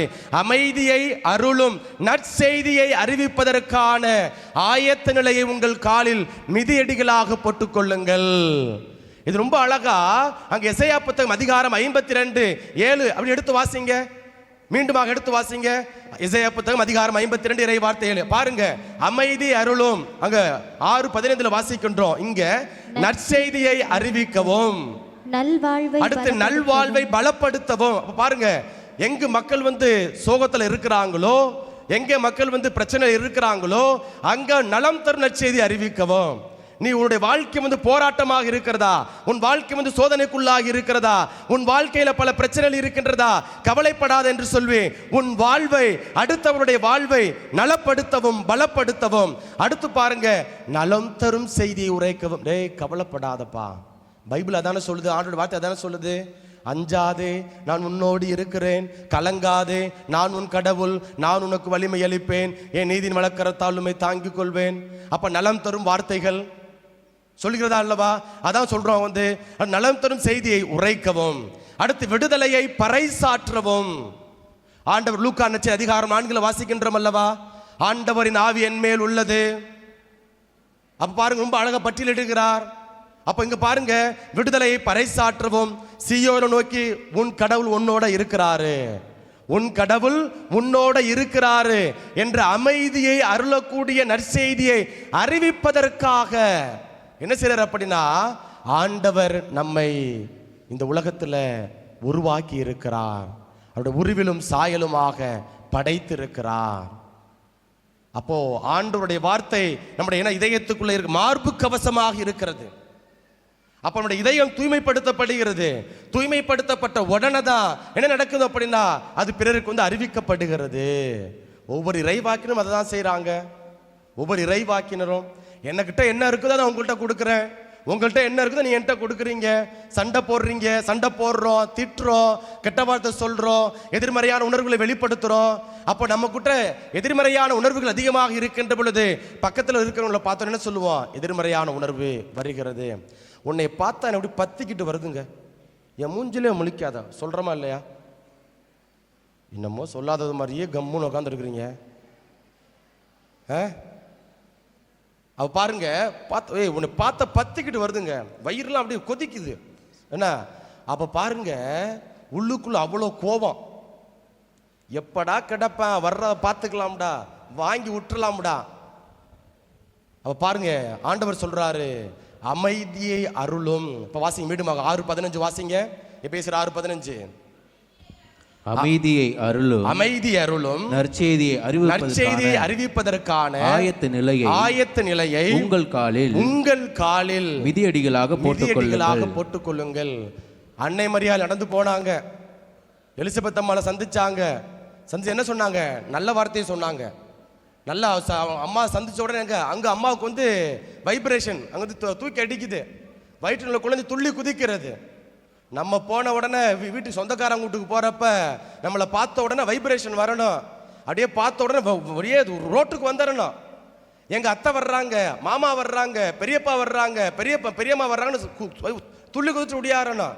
எங்க பெரியப்பா வர்றானா இன்னைக்கு விடிஞ்சிச்சு அப்படின்னு தான் சோழி முடிஞ்சிச்சு என்ன. அப்ப பாருங்க இங்க அழகா தான் சொல்றாரு. இப்ப நடந்து போய் பல நேரம் பிரச்சனையை கிளப்புறோம்.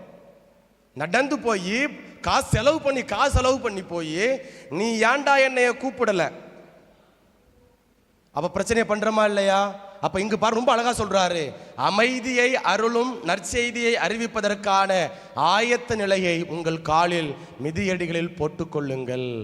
நற்செய்தி அறிவிப்போரின் பாதங்கள் எத்துணை அழகானவை. அடியே ஒப்புமைப்படுத்தணும், எல்லாம் இன்டர் கனெக்டட், ஒன்றோடு ஒன்று அப்படியே தொடர்போடு இருக்கக்கூடிய ஒன்றாக இருக்கிறது. அப்ப நம்முடைய வாழ்க்கையில ஒரு கிறிஸ்தவளாக நம்ம வாழுகின்ற பொழுது இந்த உலகத்துல போராட்டம் இருக்கிறது.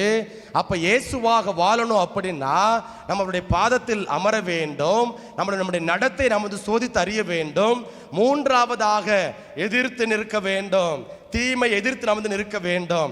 தீமை எதிர்த்து நிற்கணும் அப்படின்னா முதல்ல சாத்தானுடைய சூழ்ச்சிகள் என்ன தெரிஞ்சுக்க வேண்டும், அதனுடைய வழிகள் என்னவென்று தெரிந்து கொள்ள வேண்டும். எடுத்து வாசிங்க ரோமேர் அதே எபேசியர் எழுதிய புத்தகம் அதிகாரம் 6 இறைவார்த்தை 11 எடுத்து வாசிங்க. 11 அழகையின் ஏமாற்று வழிகளை பாருங்க, அழகையின் ஏமாற்று வழிகளை எதிர்த்து நிற்கும் வலிமை பெறும்படி கடவுள் அருளும். அழகையின் ஏமாற்று வழிகளை அப்போ முதல்ல ஒரு சிஸ்டமேட்டிக்கா என்ன செய்யணும் அப்படின்னா, ஒரு 2 நாட்டுக்கு போர் நடக்கிறது. அப்ப போர் நடக்கின்ற பொழுது அங்க என்ன செய்யறாங்க அப்படின்னா படைத்தலைவர்கள், அரசன், தளபதி எல்லாம் என்ன செய்யறாங்க அப்படின்னா உட்கார்ந்து திட்டமிடுகிறார்கள். எங்க அடிச்சா எங்க அந்த எதிர்நாடு கீழே விழும், தோற்று போகும் என்று திட்டமிடுகிறார்கள். அப்ப நாம யாரோட போராடுகிறோம், யாரை எதிர்த்து போராடுகிறோம், அவன் நம்மளால சாதிக்க முடியுமா, ஒழிக்க முடியுமா, எதிர்த்து போராட முடியுமா அப்படிங்கிறது என்ன செய்யணும் அப்படின்னா முதல்ல நாம் திட்டமிட வேண்டும். திட்டமிடணும் அப்படின்னா அவனுடைய சூழ்ச்சிகள் என்ன, அவன் எப்படி நம்மளாம் மதிமயங்க செய்வான். சில நேரம் என்ன செய்வான் சாத்தான் நம்மளை அப்படியே பிரைசிங், அப்படியே புகழ்ந்துக்கிட்டே இருக்கிறது, நம்மால் அப்படியே பறக்கிறது. நீங்கள் 10 பேர் என்னை ஃபாதர் உங்களை போல இருக்குன்னு சொன்னா நான் அப்படியே பறந்தேன்னு வச்சுங்களேன், அவ்வளோதான். அப்புறம் அதே எந்த வாய் சொன்னுச்சோ உங்களை போல இல்லை அப்படின்னு சொல்லிட்டு அதே வாய் சொல்லும் இந்த சாமியார் ஒரு மோசமான ஆளுங்க சொன்னா என் மனசு எப்படி இருக்கும், அப்படியே டவுன் ஆயிரும். அப்ப என்ன நடக்குது அப்படின்னா சாத்தான் சில நேரங்களில் நமக்கு சோதனையை கொடுப்பான், நல்லது செய்வதன் வழியாக நமக்கு சோதனையை கொடுப்பான். அப்ப நம்ம திட்டமிட வேண்டும். அதே போல சோதித்து ஆய்ந்து அறிய வேண்டும். இது கடவுளிடமிருந்து வரக்கூடிய செயலா அல்லது சாத்தானிடமிருந்து அழகையிடமிருந்து வரக்கூடிய செயலா? அப்ப நான் எதிர்த்து போராடுவது மனிதனா? இப்படி நானும் அம்மாவும் இருக்கிறாங்க, அம்மா எதிர்த்து போற, அம்மா உட்காருமான உட்காந்துருவாங்க. அம்மா சொல்லுவாங்க, நீங்க என்ன அவ்வளவு பெரிய ஆளா, உட்காரியா அப்படின்னு நானும் உட்காந்து ஆகணும். எனக்கு ஒன்று எதிர்த்து பேச வழியில் நினைச்சிங்களேன், கம்முன்னு கையை கட்டிட்டு உட்கார்ந்து ஆகணும். இது மனிதன் எதிர்த்து போராடிடலாம், அடிச்சிடலாம், ஆளை காலி பண்ணிடலாம். சாத்தான் எதிர்த்து போராட முடியுமா? நம்முடைய சொந்த பலனால் நம்மளால முடியாது. ஆண்டவருடைய கிருபையினால, ஆண்டவருடைய வல்லமையினால தான் நம்ம முடியும். அதான் எடுத்து வாசிங்க, ரோமேயருக்கு எழுதிய புத்தகம் அதிகாரம் 3 இறை வார்த்தைகள் 21 முதல் 24 வரை எடுத்து வாசிங்க.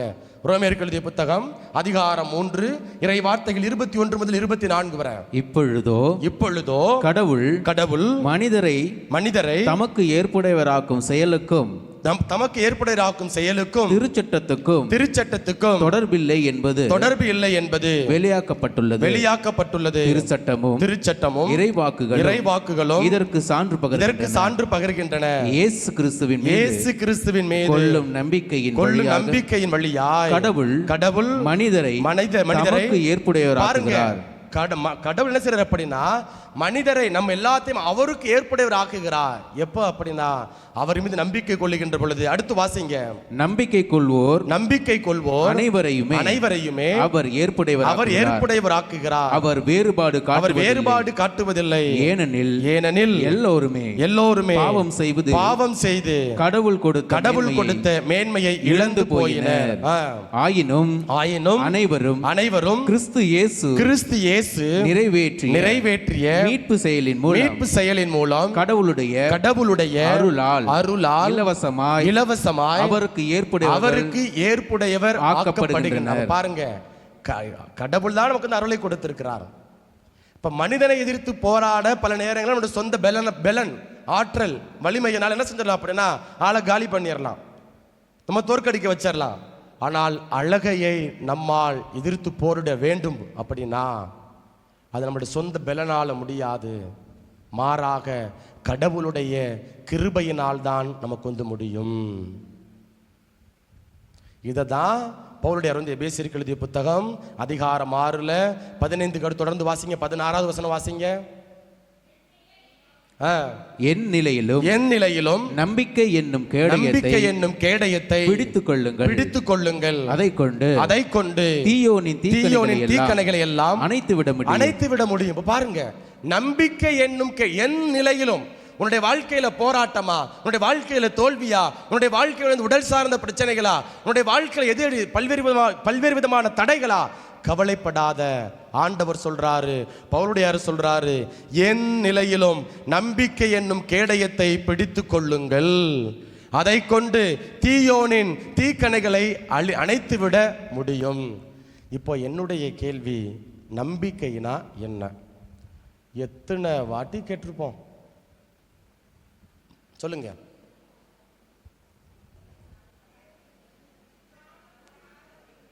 என்னமா? காணப்படாத வெற்றி குறித்து உறுதியா இருப்பவை. எபிரேயர் 13:11 வர்றீங்க, எடுத்து வாசிங்கப்ப. எபிரேயர் 11. நம்பிக்கை என்பது நாம் எதிர்நோக்கி இருப்பவை கிடைக்கும் என்னும் உறுதி, கண்ணுக்கு புலப்படாதவை பற்றிய ஐயமற்ற நிலை. இப்ப என்னுடைய ஒரு கேள்வி, நம்ம எல்லாருமே ஒரு நாள் இறந்து போயிடுவோம் தானே? நம்ம எல்லாருமே ஒரு நாள் இறந்து போயிடுவோம் இல்லையா? ஆனால் ஏன் அப்புறம் ஒவ்வொரு நாளும் உழைத்து கொண்டு இருக்கிறோம்?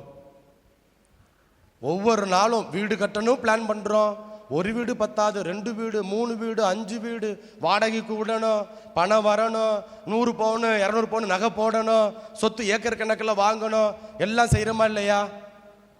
என்னப்பா செய்கிறீங்களா இல்லையாப்பா? நான் செய்யலை, நீங்கள் செய்கிறீங்களா இல்லையா?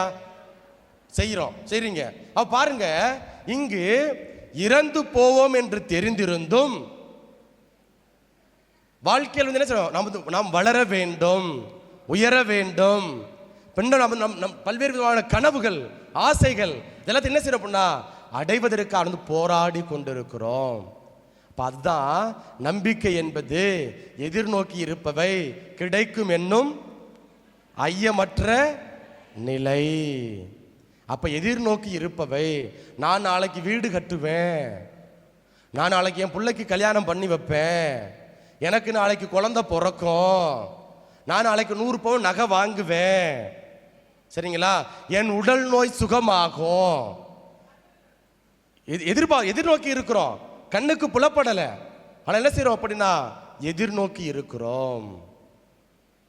அப்ப இறந்து போவோம் என்று தெரிந்திருந்தோம், என்ன செய்யறோம்னா வாழ்வதற்காக போராடி கொண்டிருக்கிறோம். இறந்து போவோம் என்று தெரிந்திருந்தோம், வாழ்வதற்காக போராடி கொண்டிருக்கிறோம். இன்னொரு 10 வருஷம், இன்னொரு 5 வருஷம், நான் ஒரு பேரம் பேத்தி எடுத்துட்டு கொள்ளு பேத்தியை பார்த்துட்டு என் தலை சாஞ்சா பத்தாதா? ஆண்டவரே கொஞ்சம் பார்த்துக்கப்பா, ஜெபம் பண்றாங்களா இல்லையா? அப்ப பாருங்க, ரொம்ப அழகா நம்முடைய வாழ்வு இறந்து விடுவோம் என்று தெரிந்திருந்தோம், நாம் அனைவரும் என்ன செய்து கொண்டு இருக்கிறோம் அப்படின்னா போராடி கொண்டு இருக்கிறோம். நான் ஒரு நாளைக்கு நல்ல வாழ்க்கை வாழ வேண்டாம், நான் ஒரு நாளைக்கு பிறர் என்னை பேசக்கூடிய அளவிற்கு, மெச்சு பேசக்கூடிய அளவிற்கு என் வாழ்க்கை இருக்கும் அப்படின்னு சொல்லக்கூடிய அளவிற்கு நான் வாழ்வேன். இன்றைக்கு நான் சறுக்கி கொண்டு என்னுடைய வாழ்வு சறுக்கி கொண்டிருக்கிறது. நான் கடன் நெருக்கடியில் இருக்கிறேன், போராட்டத்தில் இருக்கிறேன், அப்படி நான் நினைத்து கொண்டு இருக்கலாம். ஆனால் ஒரு நல்ல வாழ்க்கை வாழ வேண்டும் என்பதற்காக நாம் என்ன செய்து கொண்டிருக்கோம் அப்படின்னா போராடி கொண்டிருக்கிறோம். எதிர்காலம் எப்படி இருக்குன்னு தெரியாது, கண்ணுக்கு புலப்படாதவை பற்றிய ஐயமற்ற நிலை. அப்ப இதுதான் நம்பிக்கை. பின்ன அடுத்த கேள்வி, நாம எல்லாரும் வாழ்வது நம்பிக்கையினாலா பார்ப்பதனாலா? இந்த உதாரணம் விடக்கூடாது, சொல்லுங்க. இப்ப மாட்டீங்க நீங்க சொல்லுங்க, நாம நம்முடைய வாழ்க்கை பார்ப்பதாலா அல்லது நம்பிக்கையினால வாழ்கிறோமா? நம்பிக்கையினால. எனக்கு அடுத்த கேள்வி கேட்க போறேன். இப்போ ஒரு ரொம்ப விலைக்கெல்லாம் போன ஒரு 200 ரூபாய்க்கு சாரதாஸ் போயிட்டு 200 ரூபாய்க்கு புடவை வாங்க போறீங்க. புடவை எடுத்து கொடுக்குறாரு, சரிங்களா, கடைக்காரு பல நிறங்களில் புடவை எடுத்து கொடுக்குறாரு. அது அப்படியே வாங்கிட்டு வர வேண்டியதானே? ஏன் பெரட்டி பார்க்குறீங்க? ஓரமெல்லாம் கரெக்டாக இருக்குதா? அந்த பார்டர்லாம் கரெக்டாக இருக்குதா? இங்கே ஓட்டக்கிட்ட இருக்குதா? மடியெல்லாம் இதெல்லாம் பார்க்குறீங்களா இல்லையா? சரி, ஷோரூம் போகிறீங்க, டிவி வாங்க போகிறீங்க, சரிங்களா, அப்போ கடைக்கு டிவி வந்துருச்சு. ஏற்கனவே செக் பண்ணி தான் கொண்டு ஆய்வு செஞ்சுட்டு தான் என்ன செஞ்சுருப்பாங்க அப்படின்னா கடைக்கு கொண்டு வந்திருப்பாங்க. சரி, ஒரு டிவி 50,000 ரூபாய் சொல்கிறாங்க, அதை வாங்கிக்கிட்டு அப்படியே வர வேண்டியதானே, பிரிக்காமல் வாங்கிட்டு வர வேண்டியதானே? ஏன் அங்கே கடையை கடையில ஓப்பன் பண்ணி அப்போ நீங்கள் பார்க்குறீங்க? இப்போ என்னுடைய கேள்வி, பார்ப்பதனால வாழ்கிறோமா நம்பிக்கையினால வாழ்கிறோமா? என்னம்மா புரியல? பார்த்து நம்பி வாழ்றீங்களா? அப்ப நீங்க ஆண்டவருடைய போதனைக்கு எதிராக நீங்க இருக்கிறீங்க. சரி, எடுத்து வாசிங்க. கொரிந்தியர்கள் 2வது புத்தகம் அதிகாரம் 5 இறைவார்த்தை 7 எடுத்து வாசிங்க. கொரிந்தியர்கள் 2வது புத்தகம் அதிகாரம் 5 இறைவார்த்தை 7. நாம் காண்பவற்றின் அடிப்படையில் அல்ல, நம்பிக்கையின் அடிப்படையிலேயே வாழ்கிறோம். Price the lord. கரங்களை உயர்த்தி பிரைஸ் தி லார்ட். ஹalleluya. அப்ப பாருங்க, நாம் காண்பவற்றின் அடிப்படையில் அல்ல. இந்த உலகம் நமக்கு கற்பிக்கிறது, நீ என்ன செய்ய பண்ணா, ஒரு பொருள் வாங்க போறியா, அதுக்கு வாரண்டி இருக்கான்னு பாரு, அதுக்கு என்ன அது ஒழுங்கா இருக்குதான்னு பாரு, ஆய்வு செஞ்சு சோதனை பண்ணி நீ பாரு அப்படின்னு சொல்லி உலகம் கற்பிக்கிறது. ஆனால் ஆண்டவர் சொல்றாரு என்ன அப்படின்னா, நீ பார்ப்பதனால் அல்லப்பா, காண்பதனால் அல்ல, நம்பிக்கையினால் நீ வாழ்கிறாய். இதற்கு ஒரு சிறந்த எடுத்துக்காட்டை எடுத்து வாசிங்க. திருப்பாடல் 27 இறை வார்த்தை, திருப்பாடல் 27 இறை வார்த்தை 13 எடுத்து வாசிங்க. திருப்பாடல் 27 இறை வார்த்தை 13.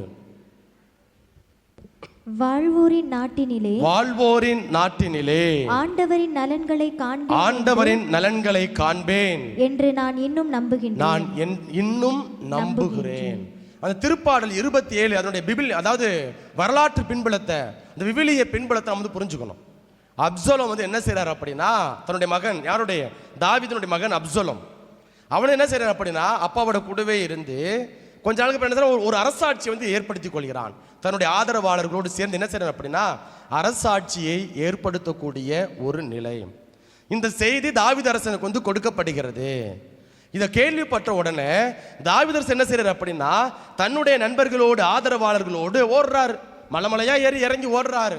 எங்கே தன்னுடைய மகன் தன்னை வந்து கொன்று விடுவான் என்று நினைத்து ஓடக்கூடிய ஒரு நிலை.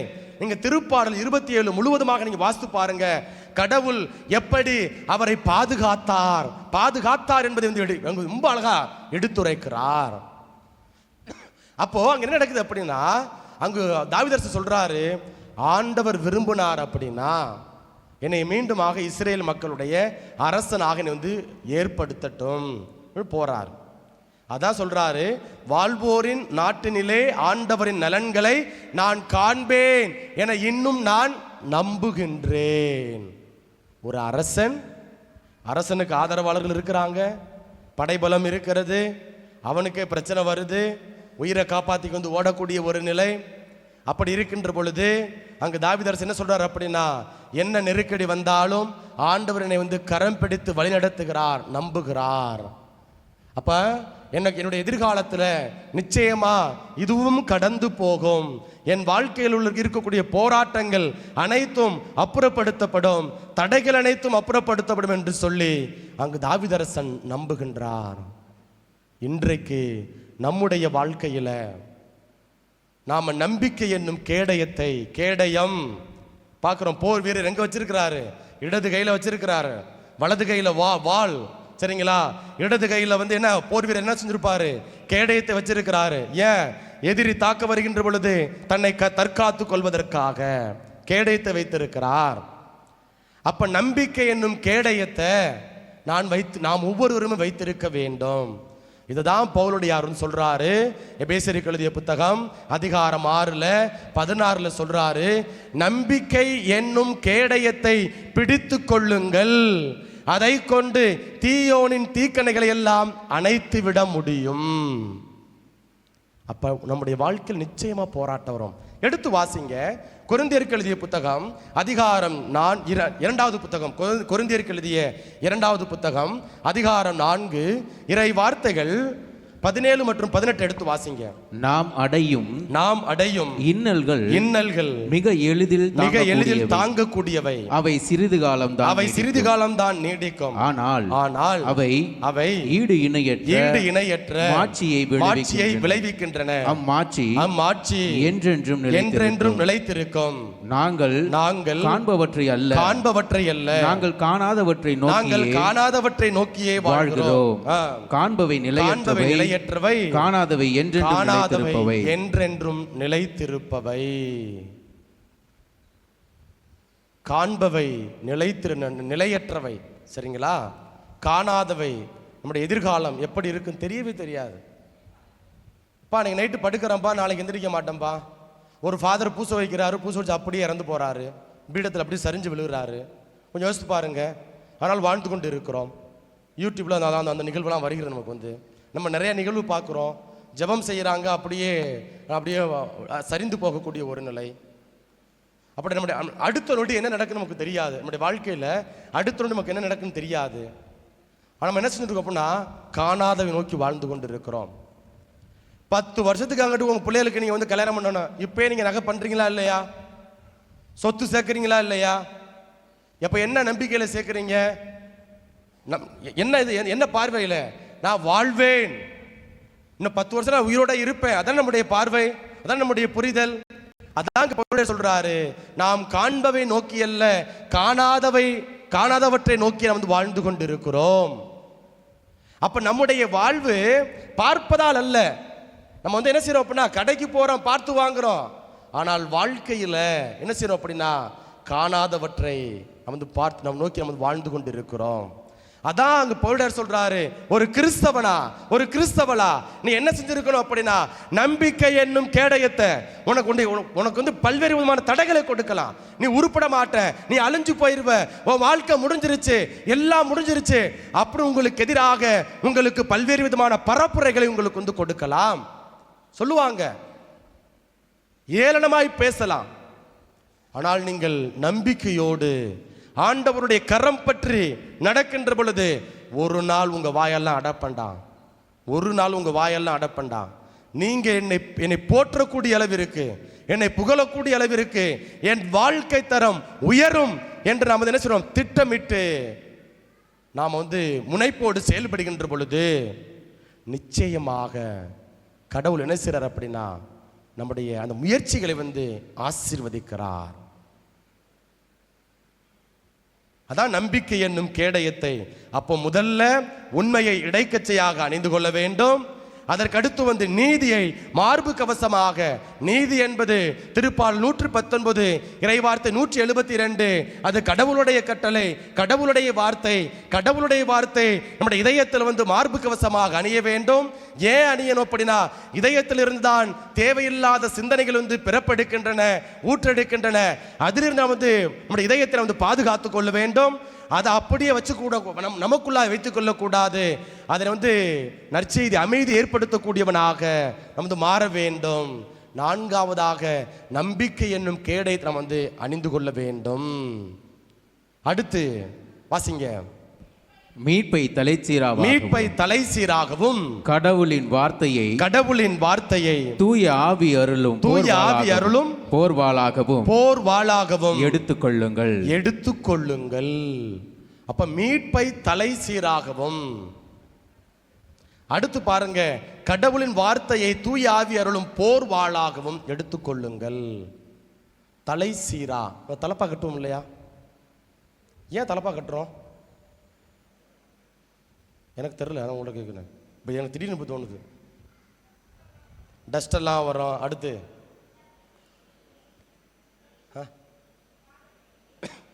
ஒரு அரியணை, கிங்ஷிப், சரிங்களா? ஒரு அரியணை. இப்போ தலைக்கவசம் அணிகிறாங்களா இல்லையா? ஒன்று பாதுகாப்பு இருக்கு. அப்போ கடவுளுடைய மீட்பு நமக்கு இருக்கின்ற பொழுது நம்முடைய தலை பாதுகாப்பாக இருக்கிறது. இப்போ மீட்பை தலைசீராக கொண்டிருக்க வேண்டும். அடுத்து நம்முடைய சிந்தனைகள் ரொம்ப அழகா எடுத்து வாசிங்க. நம்ம நீதிமொழிகள் புத்தகம், தெசலோனிக்கேயர் எழுதிய முதல் புத்தகம் அதிகாரம் 5 இறைவார்த்தை 8 எடுத்து வாசிங்க. தெசலோனிக்கேயர் எழுதிய முதல் புத்தகம் அதிகாரம் 5 இறைவார்த்தை 8. பகலை சார்ந்த நாம் அறிவு தெளிவோடு இருப்போம். நம்பிக்கையையும் அன்பையும் மார்பு கவசமாகவும் மீட்பு பெறுவோம் எனும் எதிர்நோக்கை தலைச்சீராகவும் அணிந்து கொள்வோம். அப்ப பாருங்க, அன்பு நம்பிக்கை அது எங்கிருந்து பிறப்பெடுக்கணும் அப்படின்னா இதயத்திலிருந்து பிறப்பெடுக்க வேண்டும். அப்ப மீட்பு எதிர்நோக்கு அதனுடைய மூளையிலிருந்து அறிவிலிருந்து பிறப்பெடுக்க வேண்டும். ஒரு வீடு கட்டுறோம், அது முதல்ல எங்கே நடக்குது அப்படின்னா இங்கே தான் வருது. ப்ளூ பிரிண்ட் இன்றைக்கு நம்ம இன்ஜினியர்லாம் கொடுக்குறாங்க இல்லையா, பொறியாளர்கள் கொடுக்குறாங்க, அது ப்ளூ பிரிண்ட் கொடுக்குறாங்க. அப்போ இமேஜின் நம்ம கற்பனை செஞ்சு பார்க்குறோம். இந்த இடத்துல பெட்ரூம் இருக்கணும், இந்த இடத்துல கிச்சன் இருக்கணும், இந்த இடத்துல சாமி அறை இருக்கணும், ஏன்னா இந்த இடத்துல விருந்தினர்கள் அறை இருக்கணும் அப்படின்னு சொல்லி அந்த இடத்திற்கேற்றவாறு என்ன செய்யணும் அப்படின்னா நம்ம ஒரு விசுவலைஸ் கொஞ்சம் அப்படியே கற்பனை செஞ்சு அப்படி நம்ம பார்க்கிறோம், திட்டமிடுகிறோம். அப்போ மீட்பை தலை சீராக கொண்டு அப்போ என்ன செய்யணும் அப்படின்னா எதிர்நோக்கி இருக்கிறோம். நான் விடுதலை அடைவேன், நான் நான் பாதுகாக்கப்படுவேன், நான் சுகமாவேன் என்பது முதல்ல அறிவு, அது ப்ளூ பிரிண்ட், சரிங்களா? அடுத்து என்ன செய்யணும் அப்படின்னா இதயத்திலிருந்து நம்ம என்ன செய்யணும் அப்படின்னா அது ஊற்றெடுக்க வேண்டும். அதான் நம்பிக்கை, அன்பு இங்கு இதயத்திலிருந்து ஊற்றெடுக்க வேண்டும். மீட்பு, எதிர்நோக்கு இதெல்லாம் தலை சீராவாக அதனுடைய தலையிலிருந்து அறிவிலிருந்து பிறப்பெடுக்க வேண்டும். அப்போ இது இப்படி அறிவிலிருந்தும் நம்முடைய அறிவும் நம்முடைய இதயமும் சேர்ந்து இணைந்து செயல்படுகின்ற பொழுது அங்க என்ன நடக்கும் அப்படின்னா அங்கு ஒரு ஆத்மார்த்தமான வெற்றி, ஆத்மார்த்தமான உறவு. இன்றைக்கு ஏன் உறவுகள் அதாவது தோற்று போகின்றன?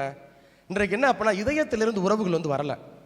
நம்முடைய உறவுகள் இதயத்திலிருந்து, அன்பு இருக்கு இல்லையா, அன்பு இதயத்திலிருந்து வரல. அந்த நம்பிக்கை இதயத்திலிருந்து வரல. இங்க அறிவு சார்ந்த விதத்துல எடுத்தோன்னே நீ அழகா இருக்கப்பா, நீ அப்படி இருக்கிறப்பா, இப்படி இருக்கிறப்பா, இதெல்லாம் இங்க அறிவு சார்ந்த கண்ணு பாக்குது, பார்த்த உடனே இங்க மூளைக்கு போகுது. போன என்ன செய்யுது அப்படின்னா மூளை சொல்லுது, அப்படியே வார்த்தையால மெஸ்மரைஸ் பண்ணு. உடனே லேடிஸ் எல்லாம் பெண்கள்லாம் ஐயோ அப்படிலாம் இல்லைங்க, உடனே அப்படியே கீழே வார்த்தையால சொல்றப்ப நீங்க அழகா இருக்கிறீங்க, நீங்க அப்படி இருக்கிறீங்க, இப்படி இருக்கிறீங்க சொன்ன உடனே அப்படியே பல்ல காமிச்சு ஈன்னு விழுந்துடுறது. அப்புறம் பிரச்சனை, தேவையில்லாத பிரச்சனை, சரிங்களா? அப்ப பாருங்க, இது அறிவிலிருந்து இதயத்திலிருந்து ஆத்மார்த்தமான உறவு வெளிப்படும். இதயத்தில் இருந்து. அதான் என்ன செய்யணும் அப்படின்னா, பல நேரங்களில் நம்முடைய உறவுகள் தோற்று போவதற்கு, பொய்த்து போவதற்கு காரணம் என்ன அப்படின்னா, நாம் அறிவை பயன்படுத்துவதனால, சிந்தனையை பயன்படுத்துறதுனால அங்கே நம்ம தோற்று போய் கொண்டு இருக்கிறோம். உணர்வு, அந்த உணர்வுகளுக்கு மதிப்பு கொடுக்காத பொழுது அந்த உறவு வந்து என்ன செய்யணும்னா வெற்றியை நமக்கு வந்து கொடுப்பதில்லை. ஆக அதே போலதான் நம்பிக்கை. நம்பிக்கை இங்க இருக்குதுப்பா, இங்க வரல, அந்த உறுதிப்பாடு இப்ப இங்க நடக்குது, அப்ப யோசிக்கிறோம் என்னால செய்ய முடியும் அப்படின்னா நம்ம வந்து தீர்க்கமாக ஒரு உணர்வு வரும், நான் கண்டிப்பா அதை செய்வேன், செஞ்சு காட்டுவேன் என்கிற அந்த உணர்வு இதயத்திலிருந்து பிறப்பெடுக்கும். அது நிச்சயமா நீங்க வந்து அனுபவிச்சிருப்பீங்க. அந்த அனுபவம் வருகின்ற பொழுதுதான் அங்கு வெற்றியை நாம் வந்து பார்க்கிறோம். அப்ப அன்பு, நம்பிக்கை அது இதயத்திலிருந்து பிறப்பெடுக்கக்கூடிய, ஊற்றெடுக்கக்கூடிய ஒன்றாக இருக்க வேண்டும். அந்த ப்ளூ பிரிண்ட், அது எதிர்நோக்கு, கண்ணுக்கு புலப்படாதவை, அது முதல்ல அறிவிலிருந்து, மூளையிலிருந்து புறப்படுக்கக்கூடிய ஒன்றாக இருக்கிறது. அப்ப நம்பிக்கை என்னும் கேடயத்தையும் நான் வந்து பயன்படுத்த வேண்டும். மீட்பை தலை சீராக கொண்டிருக்க வேண்டும்.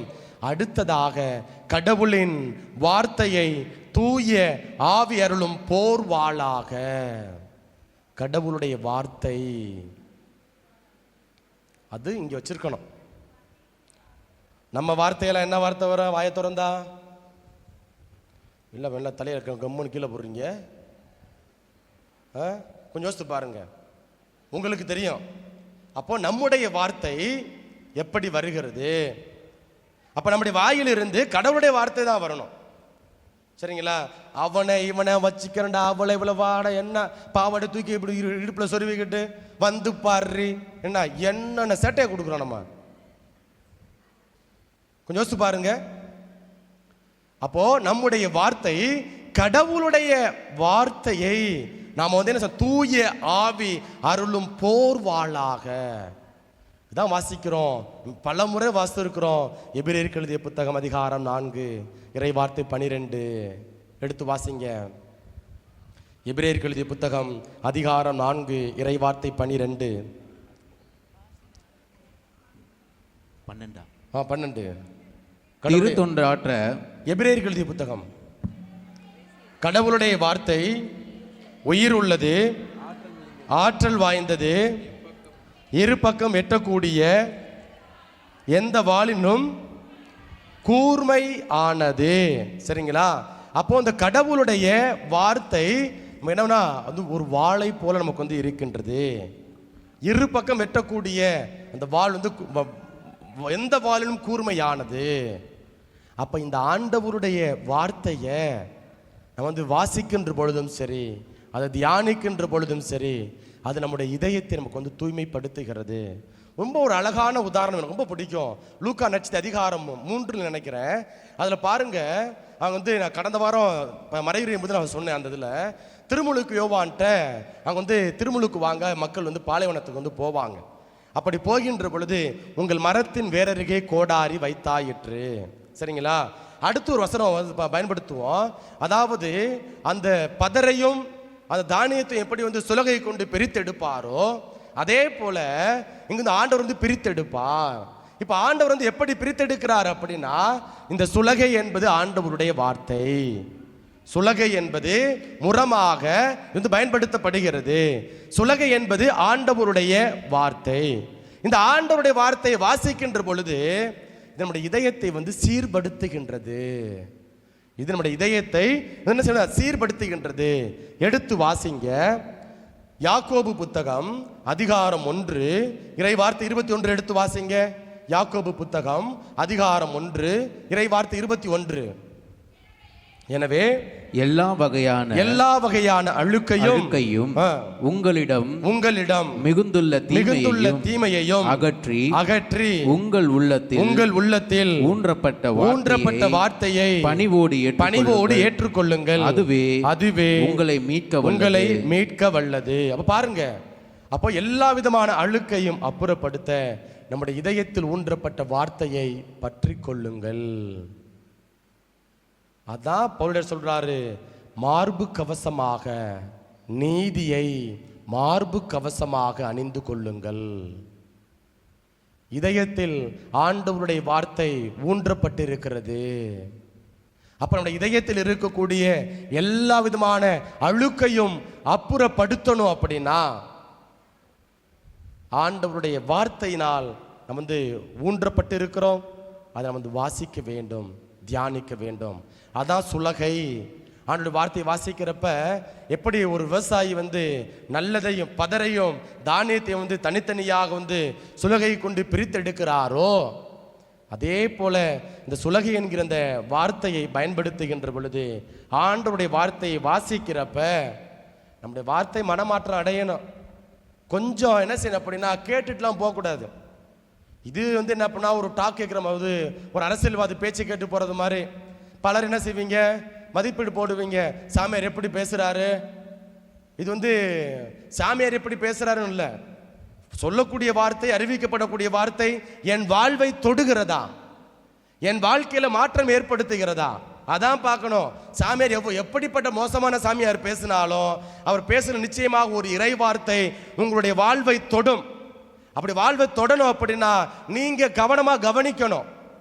கவனிக்கல அப்படின்னா ஏதோ பேசுறாரு, நம்ம இப்படியே உட்காந்துருப்போம்ப்பா, நம்ம உலகத்தில் உட்காந்துருப்போம்ப்பா, அவன் யாரு பெத்த பிள்ளைய கத்திட்டு கிடக்குது அப்படின்னு நினைச்சிட்டு இருந்தோம் அப்படின்னா இறை வார்த்தை இதயத்தில் ஊன்றப்படாது, இதயத்திற்குள்ளாய் கடந்து வராது. அப்ப ஆண்டவருடைய வார்த்தை நம்முடைய இதயத்திற்குள்ள போய் கடந்து அது கிரியை செயலாற்றணும் அப்படின்னா அதற்குரிய அந்த தளம், அதற்குரிய அந்த நேரத்தை நம்ம கொடுக்க வேண்டும். எடுத்து வாசிங்க எரேமியா புத்தகம் அதிகாரம் 23 இறை வார்த்தை 29 எடுத்து வாசிங்க. எரேமியா புத்தகம் அதிகாரம் 23 இறை வார்த்தை 29. என் சொல் தீயை போன்றது அல்லவா, என் சொல் தீயை போன்றது அல்லவா, பாறையை நொறுக்கும் சம்மட்டியை போன்றது அல்லவா என்கிறார். அப்பா எவ்வளவு பெரிய வார்த்தை பாருங்க, சம்மட்டி. அடுத்த ஆண்டவருடைய வார்த்தைக்கு உதாரணம், ஒரு அடையாளம். முதல்ல வாள், அப்புறம் சுலகை, அதற்கப்புறம் பார்க்கணும் சம்மட்டி. பாறையை பிளக்குறாங்க, ஆப்பு வச்சு என்ன செய்யறாங்க அப்படின்னா விறகு உடைக்கிறாங்க. அதே போல பாறையை பிளக்கிறார்கள். பாறை கடினமானது. கடினமான பாறையை எப்படி அந்த சம்மட்டியால் பிளக்கிறார்களோ அதே போல இந்த இதயம் பல நேரங்களில் கடினம், கல் நெஞ்சால் ஆனதாக இருக்கிறது. இன்னைக்கு குற்ற உணர்வே இல்லாமல் நிறைய பேர் வாழ்ந்துகிட்டு இருக்கிறோம்ப்பா. நம்முடைய இன்றைய தலைமுறை குற்ற உணர்வே இல்லாமல் வாழக்கூடிய ஒரு நிலை. என்ன நடக்குது இந்த சமூகத்தில், நடக்காததா புதுசாவா நடக்குது, கண்டும் காணாம போங்க. குற்ற உணர்வே இன்றைக்கு இல்லாமல் வாழக்கூடிய ஒரு நிலை. இது தப்பு அப்படிங்கிற உணர்வு எண்ணம் இல்லாத ஒரு நிலை. அப்போ நம்முடைய இதயம் பாறையை விட கடினமாகி விட்டது. அதான் ஆண்டவர் சொல்றாரு, என் சொல் தீயை போன்றது அல்லவா, தீ அழித்து விடும். அப்போ அந்த இறை வார்த்தை நம்முடைய இதயத்திற்குள்ள வருகின்ற பொழுது அது என்ன செய்யுது அப்படின்னா நம்முடைய தேவையில்லாத அழுக்குகளை அது அழித்து விடுகிறது. அப்புறம் என்ன செய்யுது அப்படின்னா சம்மட்டியை போன்றது. சம்மட்டி ஒரு கடினமான பாறையை பிளப்பதற்கு உதவுகின்றது. இந்த இதயம் பல நேரங்களில் கல்லால் ஆன இதயம். அதான் பாட்டு பாடுறோம் அல்லவா, கல்லான இதயத்தை எடுத்து விடு. எல்லாம் பாடுறதோட அவ்வளோதான். செத்து போடுறப்ப பாடுவாங்க அந்த பாட்டை, இறைவா அப்படின்னு சொல்லிட்டு. அதுக்கப்புறம் தவஸ் காலத்தில் முதல் நாள் பாடுவோம், சாம்பல் புதன், அந்த சோகமான அந்த சூழல் எப்படி ஆரம்பிக்கணும் அப்படின்ட்டு. எல்லாம் வெர்பல் தான், வார்த்தையில தான் இருக்கிறது. இதயத்திற்குள்ளாய் அது கடந்து வர வேண்டும். அதனால யோவேல் புத்தகம் அதிகாரம் 2 வாசிக்கிறோம் அல்லவா 17, உங்கள் இதயத்தை கிழித்துக் கொள்ள வேண்டாம், உங்கள் உடைகளை கிழித்துக் கொள்ள வேண்டாம், உங்கள் இதயத்தை கிழித்துக் கொள்ளுங்கள். அப்போ ஒரு நல்ல கிறிஸ்தவளாக வாழணும் அப்படின்னா நம்ம யாருமே ஸ்பெக்டேட்டர், நம்ம பார்வையாளர்கள் கிடையாது. கிரிக்கெட் மேட்ச் நடக்குது, அங்கே போய் கேலரி, என்ன அந்த ஸ்டேடியம் இருக்குது, கேலரி இருக்குது, 10,000 இது 15,000 டிக்கெட் கொடுத்து, இல்லை 1000 ரூபா 2000 டிக்கெட் கொடுத்து அப்போ என்ன செய்கிறோம் அப்படின்னா போய் ஒரு ஸ்பெக்டேட்டராக, ஒரு பார்வையாளராக நம்ம நம்முடைய வாழ்வு இல்லை. நம்ம வாழ்வு நம்ம களத்தில் இறங்கக்கூடிய, விளையாடக்கூடிய அந்த விளையாட்டு வீரர்களைப் போல போராளிகள். நம்முடைய வாழ்வு ஒரு போராட்டம் நிறைந்த வாழ்வு. அப்புறம் நம்ம என்ன செய்யணும் அப்படின்னா ஒரு போராளியாக இந்த உலகத்தில் ஆன்மீகத்திற்கு எதிராக நடக்கக்கூடிய அல்லது நம்முடைய வாழ்க்கையில் நம்முடைய ஆன்மீகத்திற்கு எதிராக நடக்கக்கூடிய எல்லா விதமான போராட்டங்கள், உடல் சார்ந்த போராட்டங்கள், ஆவிக்கு எதிரான போராட்டங்கள், எல்லா விதமான போராட்டங்கள் இருந்து நாம விடுதலை பெறணும். அப்படின்னா அப்படியே கையை கட்டிக்கிட்டு ஜம்முன்னு சமணம் போட்டு அப்படி உட்கார்றது அல்ல,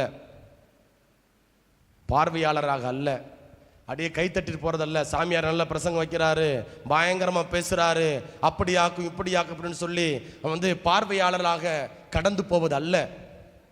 மாறாக ஒரு முன்கள வீரராக, முன்கள ஒரு போராளியாக, ஒரு கிறிஸ்தவனாக போராட வேண்டும். அதற்காக தான் நாம் அழைக்கப்பட்டிருக்கிறோம். உலகெங்கும் சென்று படைப்பிற்கெல்லாம் நற்செய்தி அறிவிங்கன்னு சொல்லி இருக்கிறார். நான் தந்தை என்னை அனுப்பினது போல நான் உங்களை அனுப்புகிறேன் என்று ஆண்டவர் சொல்லி இருக்கிறார். அப்ப நம்ம என்ன செய்யணும் அப்படின்னா, ஆண்டவருடைய வார்த்தையை அறிவிக்க அழைக்கப்பட்டிருக்கிறோம். அப்ப அறிவிக்க அழைக்கப்படணும் அப்படின்னா இந்த எபேசியருக்கு எழுதிய புத்தகம் அதிகாரம் 6 இறை வார்த்தை 13 முதல் 17 நம்முடைய வாழ்க்கையில நாம அதை வாழ்வாக்கணும். அப்ப முதல்ல நாம உண்மை, பவுலுடையாருடைய வாழ்க்கையில துன்பம் இருந்தது, போராட்டம் இருந்தது, ஆனால் உண்மையோடு வாழ்ந்தார்.